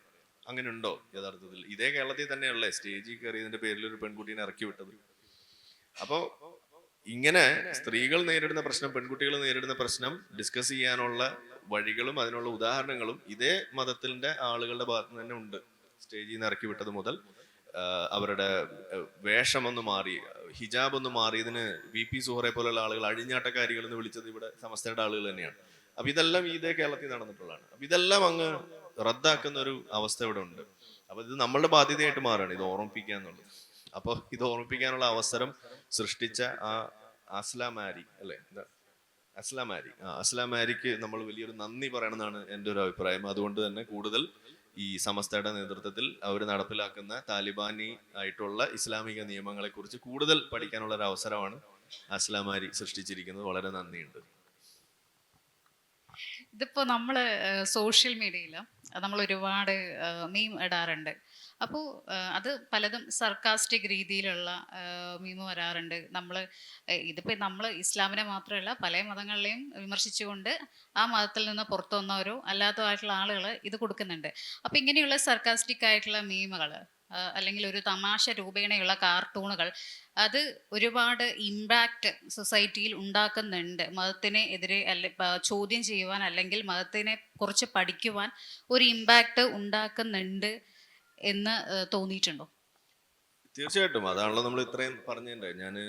അതാണ് പല ആളുകളും ഇപ്പൊ നമ്മളോട് പറയുന്ന ഒരു കാര്യമാണ്, ഈ സിനിമകളിൽ ഈ പറയുന്ന സംഗതി വരുമ്പോൾ അവർ ആദ്യം എനിക്ക് ഇങ്ങനെ അയച്ചു തരും, എന്നിട്ട് പറയും ഇതിനൊക്കെ വഴി വെച്ച ഒരു പ്രധാന വ്യക്തി ഞാനാണെന്നാണ് അവർ പറയുന്നത്. അത് കേൾക്കുമ്പോൾ നമുക്ക് സന്തോഷം ഉണ്ടെങ്കിലും നമ്മൾ അതിനേക്കാൾ കൂടുതൽ ഇപ്പൊ എനിക്കൊക്കെ മനസ്സിലാവും, നമ്മൾ കുറേ കൂടി ഉത്തരവാദിത്തത്തോടു കൂടി ആ ബോധത്തോടു കൂടി ഇത് തുടർന്ന് ചെയ്യണം എന്നുള്ള ഒരു സിഗ്നലായിട്ടാണ് ഞാൻ അതിനെ എടുക്കുന്നത്. അതുണ്ട് ഇവിടെ. ഇപ്പൊ ഇതേ വാഴ സിനിമയിൽ നമ്മൾ കണ്ടു, കഷായം അരിഷ്ടം കുടിച്ചിട്ടാണ് മരിക്കുന്നത് എന്ന് പറഞ്ഞുകൊണ്ട് ഇവിടെ വലിയ വിവാദമായിരുന്നു. ആ സമയത്ത് ഇതേ സാധനം നമ്മളുടെ ഡോക്ടർ ആബിക്കാണ് അയച്ചു കൊടുത്തിരുന്നത്, കണ്ടിട്ടുണ്ടാവും. അതെ, ഇത് ഡോക്ടർ ആബി പറയുന്നത് ഈ വീഡിയോ ഒക്കെ കാണുന്ന ആരോ ആണ് ഇതിന്റെ ഡയറക്ടർ എന്നാണ് അവർ പറഞ്ഞിരുന്നത് എന്ന് പറഞ്ഞ മാതിരി ഇതേപോലെ സംഭവിക്കുകയാണ്. ഇപ്പം ഒരു സിനിമ വരുന്നുണ്ട് ഇതേപോലെ. അപ്പൊ കഴിഞ്ഞ ദിവസം ഇങ്ങനെ പോയപ്പോഴാണ് ഒരാൾ വിളിച്ചു. അപ്പൊ ആള് അനുവാദം ചോദിക്കുകയാണ് എൻ്റെ അടുത്ത്. അതായത് എന്റെ പേര് ആ സിനിമയിൽ പരാമർശിക്കുന്നുണ്ടെന്നാണ് പറയുന്നത്. അപ്പൊ ഇതേപോലെ എന്തോ പറഞ്ഞു വരുമ്പോ ഇത് ഇന്ന ആളുടെ വീഡിയോ നമ്മൾ സ്ഥിരം കേൾക്കുന്നത്, അതുകൊണ്ടാണ് ഇങ്ങനെ ആയത് എന്നുള്ള രീതി. അപ്പൊ അതിന് കുഴപ്പമുണ്ടോ എന്ന് ചോദിക്കണ്ട, സിനിമ ഏതാണെന്ന് ഞാൻ പറയാം, വരുമ്പോ നിങ്ങൾ കേൾക്കുക, ഇങ്ങനൊരു സാധനം. അപ്പൊ ഈ രീതിയിലേക്ക് സിനിമകൾ മാറുകയാണ്. അത് ഞാനൊരു ഉദാഹരണം പറയാണ്. നമ്മളുടെ സമൂഹത്തിൽ നടക്കുന്ന വിഷയങ്ങളുടെ ഏറ്റവും വലിയ ഏറ്റവും പബ്ലിക് ആയിട്ടുള്ള മോസ്റ്റ് പബ്ലിസൈസ്ഡ് ഫോമാണ് സിനിമകൾ എന്ന് പറയാം. അതിന് വലിയൊരു റോൾ ഉണ്ടെന്ന് ഞാൻ വിശ്വസിക്കുന്നത് അതുകൊണ്ടാണ്. അതിലൊരു സാധനം വരിക എന്ന് പറഞ്ഞു കഴിഞ്ഞാൽ അതിന്റെ അർത്ഥം അത് അത്രമാത്രം ഡീപ്പായിട്ട് അത് കൊണ്ടിട്ടുണ്ട് എന്നുള്ളതാണ് ആ സംഗതി. അപ്പൊ ഇമ്പാക്ട് ഉണ്ടോ എന്ന് ചോദിച്ചു കഴിഞ്ഞാൽ ചെറിയ ഇമ്പാക്ട് ഒന്നുമല്ല. സിനിമയിൽ വരെ അത് വരാൻ പാകത്തിനുള്ള ഇമ്പാക്ട് അത് ഉണ്ടാക്കി എന്ന് പറഞ്ഞാൽ ബാക്കി നിങ്ങൾ ഊഹിക്കാന്നാണ് ഞാൻ പറയുക. അത് ചെറിയ കാര്യമല്ല എന്നുള്ളത് തന്നെയാണ് ഞാൻ പറയുന്നത്. അത് എന്റെ മാത്രമാണെന്നും അല്ല ഈ പറയുന്നത്. നമുക്ക് ഈ വേദികളില്ല എന്നുണ്ടെങ്കിൽ ഇതില്ല. അപ്പൊ ഈ വേദികൾക്ക് വലിയ പ്രാധാന്യമുണ്ട്. അതേപോലെ ഇപ്പൊ നമ്മൾ പല കാര്യങ്ങളും ഇപ്പൊ എടുത്തെടുത്ത് പറയുന്നത് എന്തിനു വേണ്ടിയിട്ടാണ്? ഞാൻ വേണമെങ്കിൽ എനിക്ക് നമ്മളെ റൂമിൽ ഇരുന്നിട്ട് വേണമെങ്കിൽ പറയാം. പക്ഷെ നമ്മൾ ഇവിടെ ഇരുന്ന് പറയുമ്പോൾ ഇത് ഷോർട്സ് ആയിട്ടും വീഡിയോ ആയിട്ടും പുറത്തേക്ക് പോകുമ്പോൾ അതിനൊരു കുറേ കൂടി റീച്ച് ഉണ്ട്. എസൻസിനൊക്കെ ഉണ്ടാക്കിയിട്ടുള്ള ആ ഒരു റീച്ച് എന്ന് പറയുന്നത് അതാണ്. ഇപ്പൊ ഹോമിയോപ്പതി വിമർശനത്തിന് നമുക്ക് വഴി മരുന്നിട്ട് തന്ന ഒരു സംഘടന നമ്മൾ KYS ആണ്. അത് നമ്മൾ എപ്പോഴും ഓർക്കും. കാരണം ആദ്യമായിട്ട് അങ്ങനെ ഒരു വഴി തുറന്നിട്ടതോടുകൂടി നമ്മൾ പറയുന്നത് എന്താണെന്ന് ആദ്യമായിട്ട് ആളുകൾ അറിയുകയാണ്. പിന്നീട് അവിടെ നിന്ന് അങ്ങോട്ട് നമുക്ക് തിരിച്ചു നോക്കേണ്ടി വന്നിട്ടില്ല എന്ന് പറഞ്ഞ മാതിരി ഓരോ വിഷയത്തിലും അങ്ങനെ സംഭവിക്കും. ഇമ്പാക്ട് ചെറുതല്ല, ഓരോ അവസരവും വലിയ അവസരമായിട്ട് തന്നെയാണ് നമ്മൾ കാണുന്നത് എന്നുള്ളതാണ്. അതിപ്പോഴും മുന്നോട്ടും അങ്ങനെ തന്നെയാണ് എന്നുള്ളതാണ്. അപ്പോൾ നമുക്കപ്പോൾ ഒരു കാര്യം തീരുമാനിക്കാനായിട്ട് പറ്റുമോ? എന്താന്ന് വെച്ചിട്ടുണ്ടെങ്കിൽ മതനിന്ദയുടെ ഭാവി അത് നിയമമാണോ തീരുമാനിക്കുന്നത്, അല്ല സോഷ്യൽ മീഡിയ ആണോ എന്ന് ചോദിക്കുകയാണെന്നുണ്ടെങ്കിൽ ആരിഫിന് എന്തായിരിക്കും പറയാം? കാര്യം സോഷ്യൽ മീഡിയയിൽ മതം എന്നും ഏറെന്നും കൂടുതലായി ബഹിരാകാശത്താണ്. ഇപ്പം അവിടെ നിന്ന് ഇറക്കമില്ല. മുഹമ്മദ് ആണെങ്കിലും യേശുക്രിസ്തു ആണെന്നുണ്ടെങ്കിലും കൃഷ്ണനാണെങ്കിലും ശിവനാണെങ്കിലും ഇപ്പം എല്ലാവരും ബഹിരാകാശത്താണ്. ഇവരൊന്നും ഇറങ്ങുന്നില്ല. അപ്പം ഇവര് എന്നും ട്രോളുകൾ കാരണം ഡെയിലി ഇവർ മുകളിൽ തന്നെയാണ്, ഇവർ ഇറങ്ങുന്നില്ല. അപ്പോൾ ഇത് ഇത്രയും മതനിന്ന കേസുകൾ നാട്ടിൽ രജിസ്റ്റർ ചെയ്തിട്ട് പോലും ഈ വക ഒരുപാട് ട്രോൾസ് ഒക്കെ ഇറങ്ങുന്നുണ്ട്. ഇത്രയും പേർക്കെതിരെ ഒന്നും ഒരു കേസിന് പോകാൻ ഇത്രയും ആളുകൾക്കെതിരെ ഒരു കേസിന് പോകാനായിട്ട് കഴിയുന്നില്ല. അപ്പോൾ നിയമത്തിനൊന്നും ചെയ്യാൻ പറ്റാത്തൊരു കാലത്ത് മതനിന്ദ എന്നുള്ളത് സോഷ്യൽ മീഡിയ ഇതിനെ ഒരു കൈച്ചലാക്കുമോ എന്നുള്ളതാണ് ചോദ്യം. അത് നമ്മൾ പറഞ്ഞു. അതായത് സോഷ്യൽ മീഡിയ എന്ന് പറഞ്ഞു കഴിഞ്ഞാൽ ജനങ്ങളുടെ ശബ്ദം ആയിട്ടാണ് ഇവിടെ നിലനിൽക്കുന്നത്. ജനങ്ങൾ എന്താണ് പറയുന്നത്, ജനങ്ങൾ എന്താണ് ചിന്തിക്കുന്നത് എന്ന് ആർക്ക് വേണമെങ്കിലും നോക്കി കാണാൻ പറ്റുന്ന ഒരു അവസ്ഥ സൃഷ്ടിച്ചത് സോഷ്യൽ മീഡിയ ആണ്. അപ്പോൾ ഫോർ എക്സാമ്പിൾ ഇപ്പോൾ ഒരു ഏലിയൻ വരികയാണ് നമ്മളുടെ ലോകത്തേക്ക്. ഇവിടെ ഓരോ നാട്ടിലും ഓരോ ഭാഷയിലും സംസാരിക്കുന്ന ആളുകളൊക്കെ എന്തിനൊക്കെ കുറിച്ച് സംസാരിക്കുന്നുണ്ട് എന്നറിയാൻ വേണ്ടിയിട്ട് അവർക്ക് ഏറ്റവും കൂടുതൽ സ്കാൻ ചെയ്ത് ഒരു റിപ്പോർട്ട് എടുക്കണം എന്ന് വിചാരിക്കാം. അവര് ഇവിടുത്തെ നമ്മളുടെ മലയാള മനോരമ പത്രം സ്കാൻ ചെയ്താൽ കിട്ടും ഇവിടുത്തെ ആളുകൾ എന്താണ് സ്കാൻ ചെയ്യുന്നത് പറയുന്നത് എന്നുള്ളത്. മാതൃഭൂമിയോ നമ്മളെ മാധ്യമമാണ് സ്കാൻ ചെയ്യുന്നതെന്ന് വിചാരിക്കുക. എന്തായിരിക്കും ഇവിടുത്തെ അവസ്ഥ? ഒരു ഏലിയൻ വന്നിട്ട് ഇവിടെ മുഴുവൻ ആകെ പ്രശ്നമാണ്, ഇവിടെ എന്തോ ഹിന്ദുത്വ ഭരണമാണ് നടന്നുകൊണ്ടിരിക്കുന്നത് എന്നൊക്കെ വിചാരിച്ചിട്ട് അവർ തിരിച്ചു പോകും. അതല്ല ഉണ്ടാവുക. അതല്ല, അങ്ങനെ ഓരോ സാധനം നിങ്ങൾ എടുത്തു നോക്കുക. എന്നാൽ നിങ്ങളൊരു സോഷ്യൽ മീഡിയ ഇപ്പൊ ഫേസ്ബുക്കാണ് സ്കാൻ ചെയ്യുന്നത്, നിങ്ങൾക്ക് കുറേ കൂടി മിക്സ്ഡ് ആയിട്ടുള്ള വളരെ കോംപ്ലക്സ് ആയിട്ടുള്ള ഒരു റിപ്പോർട്ട് നിങ്ങൾക്ക് കിട്ടും. അതിൽ നിന്ന് നിങ്ങൾക്ക് ഫിൽട്ടർ ചെയ്തെടുക്കാം ഓരോ വിഷയത്തിലും എന്താണ് നടക്കുക, ഏതൊക്കെ വിഷയങ്ങളുണ്ടെന്ന് തന്നെ തിരിച്ച് നമുക്ക് കണ്ടുപിടിക്കാൻ പറ്റും. അപ്പൊ അങ്ങനെ ഒരു സാധ്യത ഇവിടെ കൊണ്ടെത്തിച്ചത് സോഷ്യൽ മീഡിയ ആണ്. ഇപ്പം നമുക്കിത് പറയണമെന്ന് ആഗ്രഹം ഉണ്ടായിരുന്ന പല സമയങ്ങളിലും പണ്ട് എൻ്റെ സ്വന്തം പേരിൽ നമുക്കിത് എഴുതാൻ പറ്റില്ലായിരുന്നു. അന്ന് നമ്മൾ വേറൊരു തൂലികാനാമത്തിലാണ് ഫേസ്ബുക്കിൽ എഴുതിയിരുന്നത് ഈ മതത്തിന്റെ പല കാര്യങ്ങളും ചോദ്യം ചെയ്യാൻ വേണ്ടിയിട്ട്. XM പ്രൊഫറ്റ് എന്നായിരുന്നു അതിന്റെ പേര്. കുറെ നാൾ അങ്ങനെ എഴുതിക്കൊണ്ട് നടന്നു. കുറെ കഴിഞ്ഞപ്പോൾ മനസ്സിലായി ഇത് വലിയ കുഴപ്പമൊന്നുമില്ല, ആളുകൾ അങ്ങനെ വലിയ തെറിയൊന്നും വിളിക്കുന്നൊന്നുമില്ല, എന്നാ പിന്നെ ഇനി സ്വന്തം പേരിൽ എഴുതാന്ന് വിചാരിച്ചു. അങ്ങനെയാണ് ആ ട്രാൻസിഷൻ. അപ്പൊ നമ്മൾ ടെസ്റ്റ് ചെയ്യുന്നത് ഒരു തൂലികാനാമം വെച്ച്. എവിടെയാണ് ടെസ്റ്റ് ചെയ്തത്? പത്രത്തിൽ നമുക്ക് കിട്ടുമോ എഴുതാൻ? ഞാൻ അന്ന് എഴുതിയ സാധനം ഏതെങ്കിലും മാതൃഭൂമി എടുത്ത് പബ്ലിഷ് ചെയ്യുമോ? ഇല്ല. മനോരമ വരൂ മോനെ വാ നമുക്ക് പബ്ലിഷ് ചെയ്യാം, അവർ പറയാനൊന്നും പോകുന്നില്ല. പക്ഷെ ഞാനത് എഴുതിയിട്ട് കുറെ ആളുകൾ വായിക്കുന്നു, കുറെ ആളുകൾ അതിനെ സപ്പോർട്ട് ചെയ്യുന്നു. അപ്പൊ നമ്മളുടെ ഒരു ചെറിയൊരു ഗ്രൂപ്പ് ഉണ്ടായിരുന്നു, ഒരു വളരെ ക്ലോസ്ഡ് ആയിട്ടുള്ള ഒരു ഗ്രൂപ്പ്. ആ ഗ്രൂപ്പിൽ കുറെ എക്സ് മുസ്ലിംസ് ആണെന്ന് പോലും എനിക്ക് അറിയില്ല, കുറെ സുഹൃത്തുക്കളാണ്. അപ്പൊ ആ ഗ്രൂപ്പിൽ ഈ ഒരു പോസ്റ്റ് ഷെയർ ചെയ്യപ്പെട്ടു. അപ്പൊ ഞാൻ പറഞ്ഞു ഇത് എഴുതിയത് ഞാനാണ് കേട്ടോ എന്ന് പറഞ്ഞു ആ ഗ്രൂപ്പിൽ. അപ്പോ ആ ആള്, മറ്റേ പോസ്റ്റ് ഇട്ട ആള് എനിക്ക് പേഴ്സണൽ മെസ്സേജ് വന്നിട്ട് പറയണ്, നീയും നമ്മുടെ ആളാണല്ലേ എന്ന്. അതുവരെ നമുക്ക് അറിയില്ല. ഈ ഗ്രൂപ്പ് എന്ന് പറഞ്ഞു കഴിഞ്ഞാൽ കുറച്ച് ഇതുപോലുള്ള കുറച്ച് പുരോഗമനപരമായ കാര്യങ്ങളൊക്കെ പറയുന്ന കുറച്ച് ആളുകൾ, അത്രേ ഉള്ളൂ. എല്ലാ മതവിശ്വാസികളും ഉണ്ട് അതിനകത്ത്. അപ്പൊ ഈ സാധനം വന്നപ്പോ, ഇത് എക്സം പ്രൊഫറ്റ് എന്ന് പറഞ്ഞ സാധനം വന്ന്, അതെന്തോ ഒരു സാധനമാണ് എഴുതിയിട്ടത്, ഞാൻ ഓർക്കുന്നില്ല. അപ്പൊ അയാൾ പേഴ്സണൽ മെസ്സേജ് വന്നിട്ട് ഈ നമ്മുടെ ആളാണല്ലേ. അപ്പൊ ഞാൻ നിങ്ങളും നമ്മുടെ ആളാണല്ലേ. അവിടുന്നാണ് നമ്മൾ തിരിച്ചറിയുന്നത്.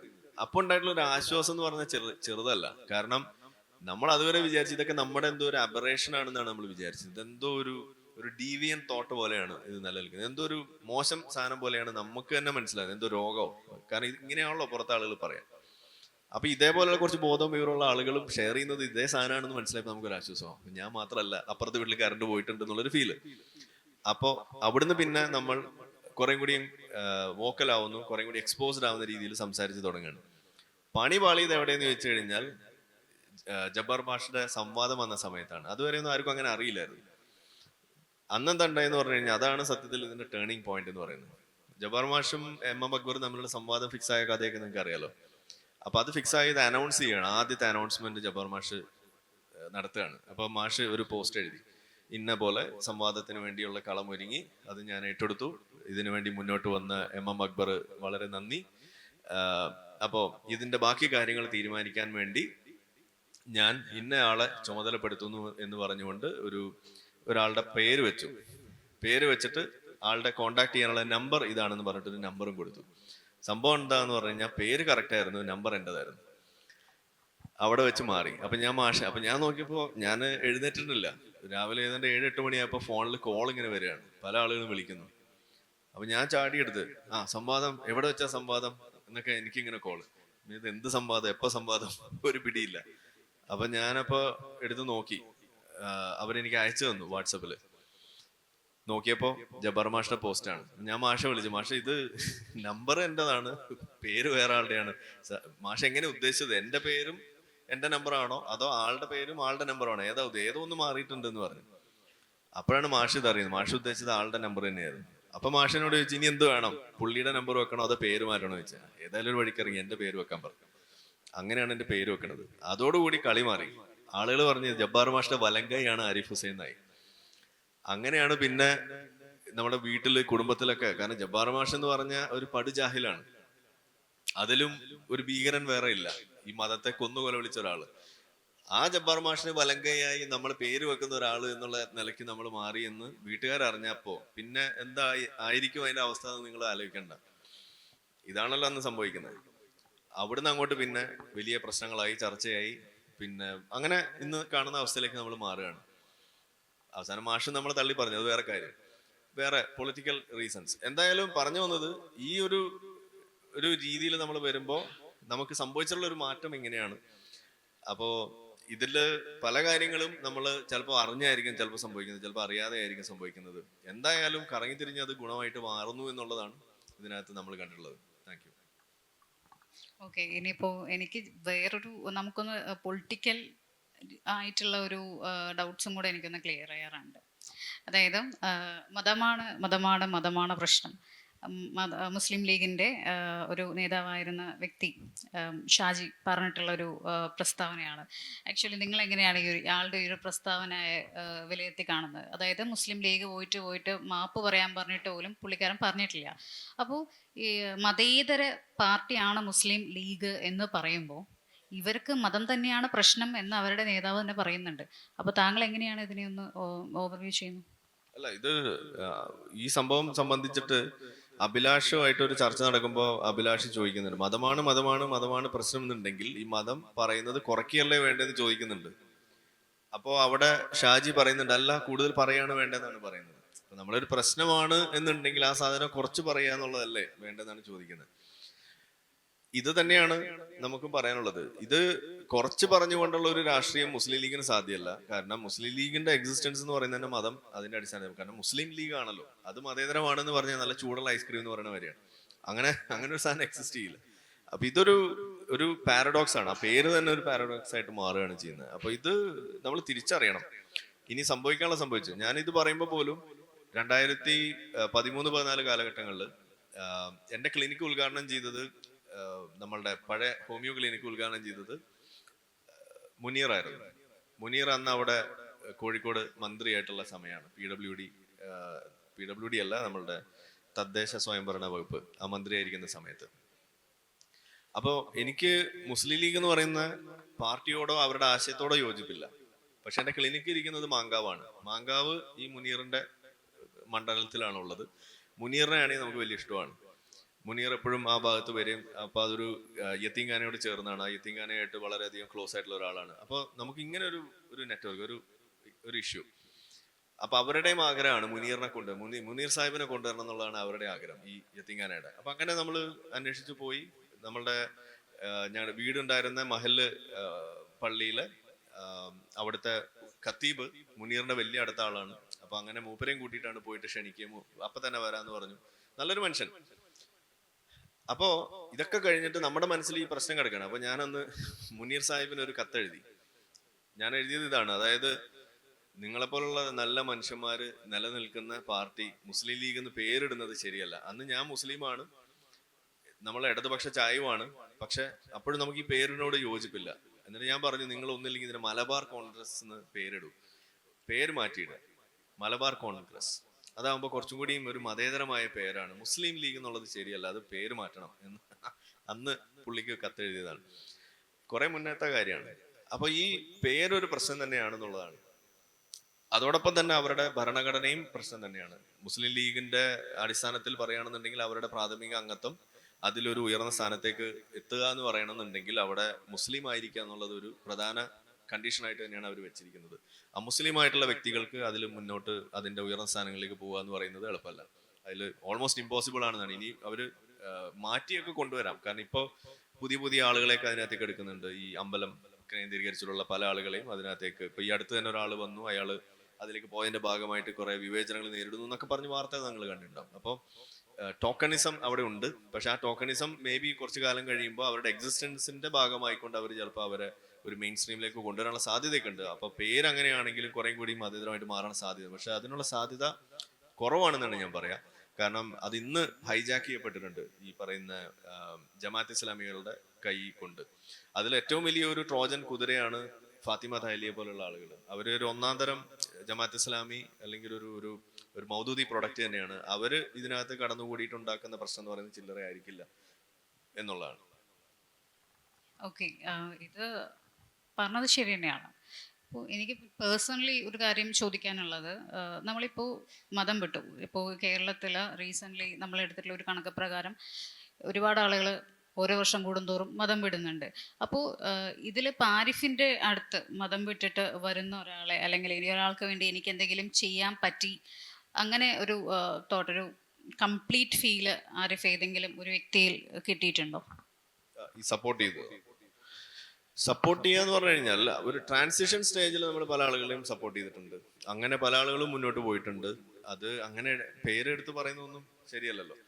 നമുക്ക് അതിനകത്ത് ഒരു അക്കംപ്ലിഷ്ഡ് ആയിട്ടുള്ള ഫീൽ തന്നെയാണ് നമുക്കുള്ളത്. പല ആളുകൾ അതിൽ ചില ആളുകൾക്ക് ഇന്നിപ്പോ നമ്മൾ ഫോക്കസ് ചെയ്യുന്നതെന്ന് പറഞ്ഞു കഴിഞ്ഞാൽ അവർ വീട്ടിൽ നിന്ന് ഇറങ്ങി അവർക്ക് വേണ്ട ഒരു സപ്പോർട്ട് കൊടുത്തു.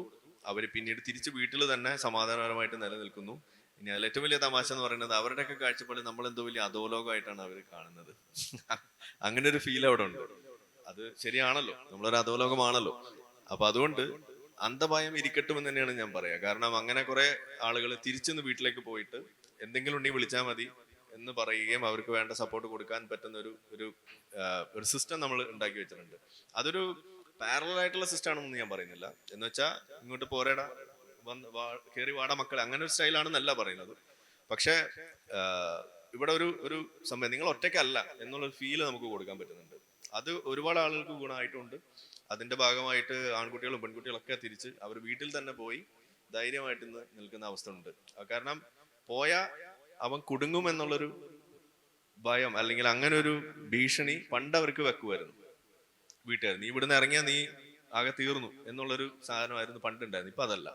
പോയാലും രക്ഷപ്പെടാനുള്ള സംഗതി പുറത്തുള്ളതുകൊണ്ട് അവൻ എന്ത് ഇനി വിശ്വസിച്ചാലും വിശ്വസിച്ചില്ലെങ്കിലും കുഴപ്പമൊന്നുമില്ല, വീട്ടിൽ നിന്നാ മതി എന്നൊരു നിലയിലേക്ക് കൊണ്ടെത്തിക്കാൻ നമുക്ക് പറ്റിയിട്ടുണ്ട്. അത് നമ്മളുടെ എക്സ്പീരിയൻസിൽ നിന്ന് നമ്മൾ ഉണ്ടാക്കിയ ഒരു രീതിയാണ്.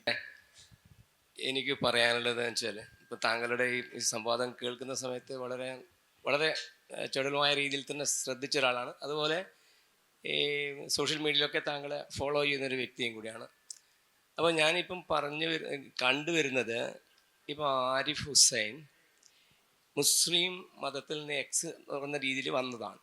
ആരിഫ് ഹുസൈൻ ആയിരുന്നു ഇന്ന് മറ്റേ തോമസ് മാഷയുടെ ക്വസ്റ്റ്യൻ പേപ്പർ അതിൽ ചോദ്യം ഇട്ടിരുന്നുവെങ്കിൽ ഒരു പക്ഷേ ആരിഫ് ഹുസൈൻ്റെ കൈ വെട്ടാൻ സാധ്യതയില്ല. ഞാൻ പറഞ്ഞു വരുന്ന കാര്യം എന്താണെന്ന് വിചാരിച്ചാൽ, താങ്കൾ ആ സമുദായത്തിൽ നേരത്തെ ഉണ്ടായ ഒരാളായത് കൊണ്ട് അതിൽ നിന്നുള്ള വിമർശനങ്ങൾ വരുന്നതിലുപരിയായിട്ട് വേറൊരു മതത്തിൽ നിന്നൊരാളാണ് ഈ കാര്യങ്ങളിലേക്ക് വിമർശനത്തിൻ്റെ ഭാഗമായിട്ട് വരുന്നതെങ്കിൽ രൂക്ഷമായ പ്രതികരണം ഉണ്ടാവും. കാരണം ഇപ്പം ഞാൻ ഹിന്ദു ആയിട്ടുള്ള ഒരാളാണ്, ഹിന്ദു എന്ന് പറഞ്ഞാൽ ഹിന്ദു മതത്തിൽ പെട്ടിട്ടുള്ള ഒരാളാണ്. അപ്പം ഞാൻ മുസ്ലിം മതത്തിനെ കുറിച്ചിട്ടോ കാര്യങ്ങളെ കുറിച്ചിട്ടോ ചെറിയ ഒരു കാര്യങ്ങൾ പറയുമ്പോൾ നമ്മുടെ സമൂഹത്തിൽ വലിയ പ്രതിഫലനങ്ങൾ ഉണ്ടാവും, അല്ലെങ്കിൽ അതിന് കാര്യങ്ങൾ പ്രതിഷേധങ്ങൾ ഉണ്ടാവും. താങ്കളിപ്പോൾ അതിൽ തന്നെ ആയിട്ട് വരുന്നതുകൊണ്ട് അങ്ങനെ അതിൻ്റെ ഒരു കുറവ് അത് കാണുന്നുണ്ട്. അപ്പോൾ ആ ഒരു രീതിയിലുണ്ട്. അതിൽ എനിക്ക് ഏറ്റവും തോന്നിയിട്ടുള്ളൊരു കാര്യം എന്താണെന്ന് വെച്ചാൽ, ഈ നിങ്ങൾ നേരത്തെ മദ്രസയുടെ ഒരു കാര്യം പറഞ്ഞു. ഈ ചെറിയ കുട്ടികളുടെ പ്രായത്തിലാണ് ഈ പറയുന്ന കാര്യങ്ങളൊക്കെ കുട്ടികളുടെ ഉള്ളിലേക്ക് വരുന്നത്. അതുകൊണ്ടാണ് താങ്കൾ പറഞ്ഞത് അച്ഛനും അമ്മയെക്കാളും അല്ലെ ഉപ്പയും ഉമ്മയെക്കാളും വലുതായിട്ട് ഈ അള്ളാഹുവിനെയും അതേപോലെ തന്നെ മുഹമ്മദ് നബിയെയും കാണണമെന്നൊക്കെ പറയുന്നത് ഈ ചെറിയ പ്രായത്തിൽ രൂപപ്പെട്ടു വരുന്ന ഒരു കാര്യമാണ്. ഇപ്പോൾ കേരളത്തിൻ്റെ പ്രത്യേക സാഹചര്യത്തിൽ ഇപ്പോൾ ഹിന്ദുക്കളെ സംബന്ധിച്ചിടത്തോളം അത് പൊതുവെ കുറവാണ്.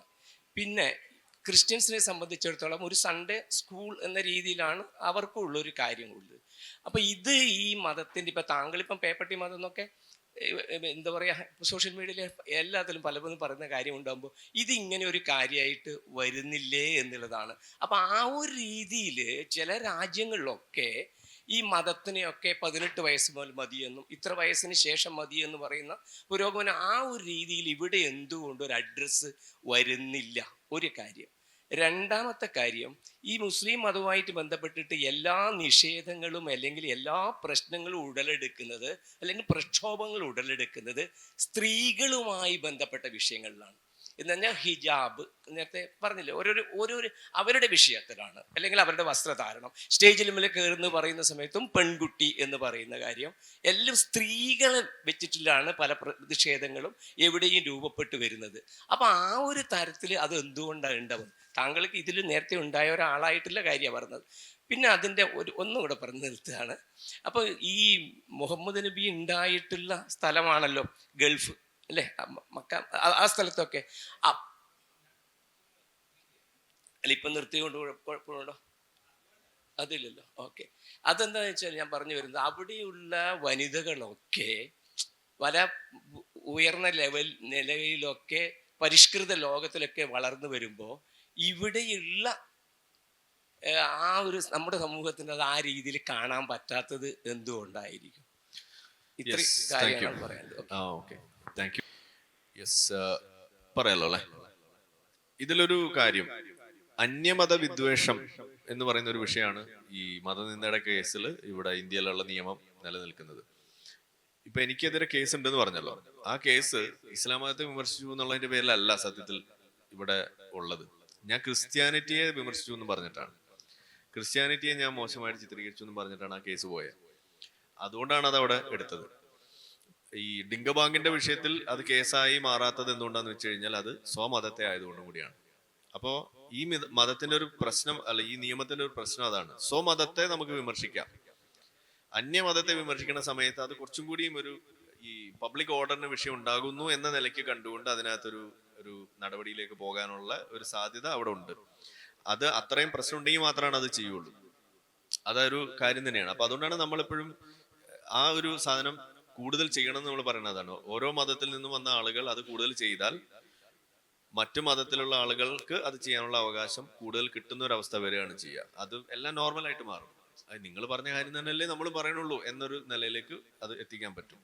അതൊരു ഫാക്ടർ തന്നെയാണ്. രണ്ടാമത്തെ കാര്യം, ഈ സ്ത്രീകളുടെ നിയമം എന്ന് പറയുന്ന ഒരു വിഷയം. ഈ മതങ്ങളുടെ നിയമങ്ങൾ നമ്മൾ എടുത്തു നോക്കിക്കഴിഞ്ഞാൽ കൂടുതലും ഈ സ്ത്രീകളെ കൺട്രോൾ ചെയ്യാനുള്ള നിയമങ്ങളാണ് അതിൽ ഏറ്റവും ഉള്ളത്. അതാണല്ലോ നമ്മൾ പറയുന്നത്. ഇപ്പം മതങ്ങൾ പൊതുവെ സ്ത്രീകളുടെ ശവക്കുഴിയാണെന്നാണ് നമ്മൾ പറയാം. ഇസ്ലാം അതിൽ ഒന്നാം തരം ശവക്കുഴിയാണ്. ഇതാണ് അതിലൊരു വിഷയം വരുന്നത്.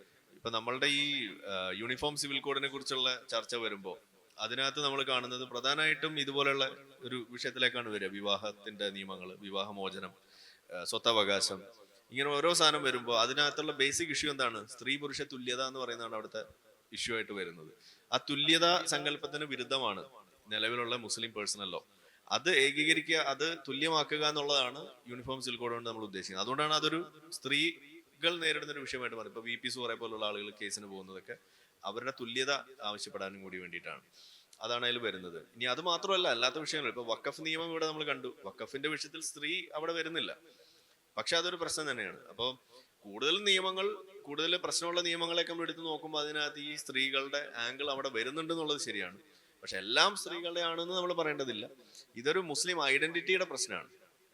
ആ ഐഡന്റിറ്റിയാണ് അവിടെ പലപ്പോഴും ഇഷ്യൂ ആവുന്നത്. അത് ഒരു റിഫോമിന് തടസ്സമാകുന്നു എന്നുള്ളത് തന്നെയാണ് അംബേദ്കർ പോലും നിരീക്ഷിച്ചിട്ടുള്ള കാര്യം. ഇപ്പൊ അംബേദ്കറിന്റെ ആ സ്റ്റേറ്റ്മെന്റ് തന്നെ അതാണ്. ഹിന്ദു മതത്തിനുള്ളതും അതിനേക്കാൾ കൂടുതലും പ്രശ്നങ്ങൾ ഇസ്ലാമിലുണ്ട്. പക്ഷെ വ്യത്യാസം എന്താണ്? ഹിന്ദുമതത്തിനകത്ത് നിന്ന് അതിനെ നവീകരിക്കാൻ പാകത്തിനുള്ള ശബ്ദങ്ങൾ ഉണ്ടായിട്ടുണ്ട്, അത് തിരിച്ചറിഞ്ഞിട്ട്. പക്ഷെ അത് ഇസ്ലാമിനകത്ത് ഉണ്ടാവുന്നില്ല എന്നുള്ളതാണ് അവിടുത്തെ പ്രശ്നം. അങ്ങനെ നോക്കുമ്പോൾ ഇസ്ലാമിനകത്തുള്ള പ്രശ്നം എന്തെന്ന് എണ്ണി പറയുന്നിടത്ത് അംബേദ്കർ പറയുന്നത് എന്താണ്? അത് ഒന്ന് ഈ പർദ സിസ്റ്റം, അതൊരു പ്രശ്നമായിട്ടാണ് പറയുന്നത്. അടിമത്തം മറ്റൊരു പ്രശ്നമായിട്ടാണ് പറയുന്നത്. അപ്പൊ ഇസ്ലാമിലെ പ്രശ്നങ്ങൾ പല ഗ്രേഡിലുണ്ട്.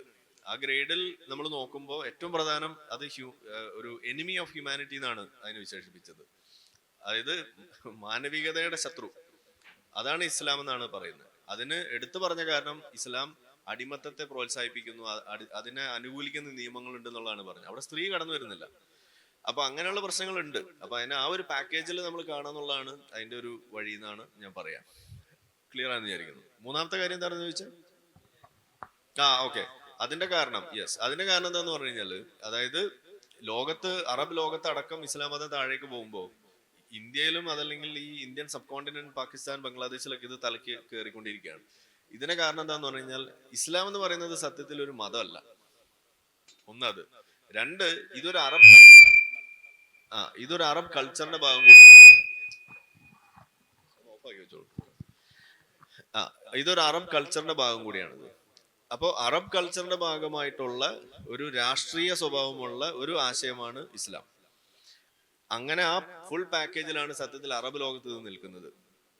പക്ഷെ ഇന്ത്യയിലേക്ക് വരുമ്പോൾ അറബ് കൾച്ചർ പോകുന്നു, അതിന്റെ ഈ രാഷ്ട്രീയ സ്വഭാവവും മാറ്റിയിട്ട് ഇതിനകത്തുള്ള സ്പിരിച്വൽ എലമെന്റ് മാത്രം ഫോക്കസ് ചെയ്യുന്ന ഒരു രീതിയിലാണ് ഇന്ത്യയിലും മിഡിൽ ഈസ്റ്റിലും ഒക്കെ, ഈ പാകിസ്ഥാനിലും ഒക്കെ നിൽക്കുന്നത്. പക്ഷെ അങ്ങനെ നിൽക്കുന്നിടത്ത് പതിയെ പതിയെ അതിനകത്തേക്ക് ഈ രാഷ്ട്രീയം കുറേശ്ശെ കടന്നു വരും. അപ്പോഴും അറബ് കൾച്ചർ അവിടെ കടന്നു വരില്ല. ഇതാണ് അതിൽ സംഭവിക്കുന്നത്. അപ്പൊ ഈ അറബ് കൾച്ചറും കൂടി അതിനകത്ത് കമ്പൈൻ ചെയ്യുമ്പോഴാണ് സത്യത്തിൽ ഇതിന്റെ ഫുൾ പിക്ചർ നമുക്ക് മനസ്സിലാവുള്ളൂ. ഇപ്പൊ അതിനകത്ത് വേഷവിധാനം പോലും, ഞാൻ എപ്പോഴും ചോദിക്കുന്ന ഒരു ചോദ്യമുണ്ട്, മുഹമ്മദ് നബി എങ്ങാനും ജീവിച്ചത് വല്ല നോർവേയിലാണെന്ന് വിചാരിക്കാം. അങ്ങനെയാണെന്നുണ്ടെങ്കിൽ ഇന്ന് നമ്മളുടെ മുസ്ലിം സ്ത്രീകൾ രോമക്കുപ്പായിട്ട് നടന്നനെ, രോമക്കുപ്പായിട്ട് നടക്കുന്നത് നിർബന്ധം, അതായിരിക്കും അവരുടെ ഹിജാബ് നമുക്ക്. എന്നിട്ട് ആ സാധനം നമ്മുടെ നാട്ടിലെ ആളുകൾ അത് ധരിച്ചുകൊണ്ട് നടക്കുന്ന അവസ്ഥയും കൂടി ഉണ്ടെങ്കിൽ എന്നാൽ ഈ ചൂടൻ സ്ഥലത്ത് കേരളത്തിലൊക്കെ രോമക്കുപ്പായിട്ട് നടക്കുന്ന അവസ്ഥ എന്തായിരിക്കും? അപ്പൊ ആ ലെവലിൽ ചിന്തിക്കണമെന്നുണ്ടെങ്കിൽ അത് ആ കൾച്ചറിന്റെ എലമെന്റ് കൂടി അവിടെ, വസ്ത്രധാരണ നാടിന്റെ പ്രത്യേകതയാണ്, അതും കൂടി കടന്നു വരണം. പിന്നെ നമ്മൾ ഇന്ന് കാണുന്ന ഈ പർദ്ദ എന്നൊക്കെ പറയുന്ന സാധനം, പുതയ്ക്കുക എന്നൊക്കെ പറയുന്നത്, അതാ കടന്നു വന്ന ആ സമയം കൂടി നമ്മൾ മനസ്സിലാക്കുമ്പോഴേ അത് പൂർണ്ണമായിട്ട് വരുള്ളൂ. കാരണം ഇത് മുസ്ലിം സ്വതന്ത്ര സ്ത്രീക്ക് മാത്രമാണ്, അടിമ സ്ത്രീക്കില്ല. അപ്പൊ അടിമത്തം കൂടി അവിടെ നിലവിൽ വേണം, അപ്പോഴും കൂടിയാണ് ആ ചിത്രം പൂർത്തിയാവുള്ളൂ. അപ്പൊ ഇങ്ങനെയുള്ള കുറെ എലമെന്റ്സ് ഉണ്ട്. ഇനി വേറൊരു കാര്യം കൂടി ഉണ്ട്. ഇപ്പോ അറബ് രാഷ്ട്രത്തില് പല അറബ് നേതാക്കള് ഈ ഇസ്ലാം അവരെ ഇതിൽ നിന്ന് പോകുമ്പോ അവര് ഇൻഷാല്ലാ പറയുന്നത് നിർത്തും, അവര് സലാം പറയുന്നത് നിർത്തും. കാരണം അവരത് ഒരു പ്രാർത്ഥനയായിട്ട് മാത്രമല്ല കാണുന്നത്, അത് ആ കൾച്ചറിന്റെ ഭാഗം കൂടിയായിട്ടാണ് അവർ കാണുന്നത്. അവർക്ക് ആ കൾച്ചർ വെടിയണം. ആ കൾച്ചർ വെടിയുന്നതിന്റെ ഭാഗമായിട്ട് ഈ സാധനം, ഇപ്പൊ നമുക്ക് അറിയുന്ന ചില എമിറാത്തി സുഹൃത്തുക്കളുണ്ട്, അവർക്ക് ഈ മതത്തോട് ദേഷ്യമാണ്, എതിർപ്പാണ്. അവര് പരസ്പരം കാണുമ്പോൾ ഗുഡ് മോർണിംഗും ഗുഡ് ആഫ്റ്റർനൂണേ പറയുള്ളൂ. അവര് ഈ മാഷാല്ലാ പറയില്ല, അവര് ഈ പറയുന്ന ഇൻഷാല്ലാ പറയില്ല. ഇൻഷാല്ലാ എന്നൊക്കെ പറയുന്ന അവര് തന്നെ ട്രോളുന്ന സാധനമാണ്. അത് നമുക്കറിയാം, കേട്ടിട്ടുണ്ട്. അതായത് നമ്മളുടെ ഒരു ഒരു ബ്ലോഗർ ഉണ്ട്, അമീരി എന്ന് പറഞ്ഞ ഖാലിദ് അമീരി. പുള്ളിയുടെ ഒരു ഷോർട്സിൽ കാണാം, നിങ്ങൾ കണ്ടിട്ടില്ലെങ്കിൽ ഒന്ന് കാണുന്നത് നല്ലതാണ്. ഇൻഷാ അല്ലാ എന്ന് പറയുന്ന ഒരു സാധനം. അപ്പൊ ഇൻഷാ അല്ലാ എന്ന് പറഞ്ഞു കഴിഞ്ഞാൽ അറബ് ലോകത്ത് മിഡിൽ ഈസ്റ്റിലൊക്കെ ജോലി ചെയ്തിട്ടുള്ള ആളുകൾക്ക് അറിയാം, നടക്കൂല എന്നുള്ളതിന്റെ വേറൊരു വാക്കാണ് ഇൻഷാ അല്ലാ. ഞാൻ നോക്കാം എന്ന് പറയും. ഇപ്പൊ കല്യാണത്തിന് വരുമോ ഇൻഷാ അല്ലാ എന്ന് പറഞ്ഞതിന്റെ അർത്ഥം എന്താ? വരൂല എന്നാണ്. അതാണ് എന്റെ അർത്ഥം. അത് അവർക്ക് നന്നായിട്ട് അറിയാം. അങ്ങനെ കളിയാക്കുന്ന അവസ്ഥയിലേക്ക് വരെ അവർ പോയിട്ടുണ്ട്. അപ്പോ ഇത് കുറെയൊക്കെ കൾച്ചറൽ ഭാഗമാണ്. അങ്ങനെയും കൂടി അതിനൊരു ഒരു കണക്ഷൻ ഉണ്ട് എന്നുള്ളതാണ്. ഇനി യഥാർത്ഥത്തിൽ ഇസ്ലാമിന് കൾച്ചറൽ ഫോം ഉണ്ടോ എന്ന് ചോദിച്ചു കഴിഞ്ഞാൽ ഇസ്ലാമിന് കൾച്ചർ ഇല്ല, അത് അറബ് കൾച്ചറിന്റെ ഭാഗമാണ്. ഇസ്ലാമിൽ കൾച്ചർ എന്ന് പറഞ്ഞൊരു സാധനമല്ല. ഇസ്ലാമിൽ ഒരു കാര്യം നിങ്ങൾ ചെയ്യുന്നുണ്ടെങ്കിൽ അത് ആ നിയമം അത് ചെയ്യണം എന്ന് പറഞ്ഞുകൊണ്ട് അനുവദിച്ചുകൊണ്ട് മാത്രമാണ്. അല്ലാതെ ഒരു കാര്യം കൾച്ചറിന്റെ ഭാഗം, മൈലാഞ്ചി ഇടണം എന്ന് പറയുന്നത് പോലും അത് സുന്നത്തായതുകൊണ്ടാണ്. അല്ലാതെ അത് ഇസ്ലാമിക് കൾച്ചർ അല്ല. ഇപ്പൊ ആളുകൾ ചോദിക്കും ഹിജാബ് അതൊരു കൾച്ചറായിട്ട് കണ്ടുകൂടെ എന്ന് ചോദിക്കും. ഇസ്ലാമിൽ ഹിജാബ് ഒരു കൾച്ചർ അല്ല, അതതിന്റെ നിയമമാണ്. ഹിജാബ് നിയമമാണ്, അതൊരു മറ നിയമമാണ്. അതിന്റെ ഭാഗമായതുകൊണ്ടാണ് അത് ഇടുന്നത്. അത് സ്വതന്ത്ര സ്ത്രീക്ക് ഇടാനുള്ള അനുവാദമുള്ളൂ, അത് അടിമ സ്ത്രീ ഇട്ട ഹറാമാണ്. അപ്പൊ അത് ആ നിയമം ആണ് അവിടെ പാലിക്കുന്നത്, നിയമമാണ് അവിടെ ലംഘിക്കുന്നത്, അല്ലാതെ കൾച്ചർ അവിടെ പാലിക്കില്ല. നിങ്ങൾക്ക് ഇഷ്ടപ്പെട്ടതുകൊണ്ട് അത് ഇടാനുള്ള അവകാശം അല്ലെങ്കിൽ അങ്ങനെ ഒരു രീതി ഇസ്ലാമിൽ ഇല്ല എന്നുള്ളതാണ്.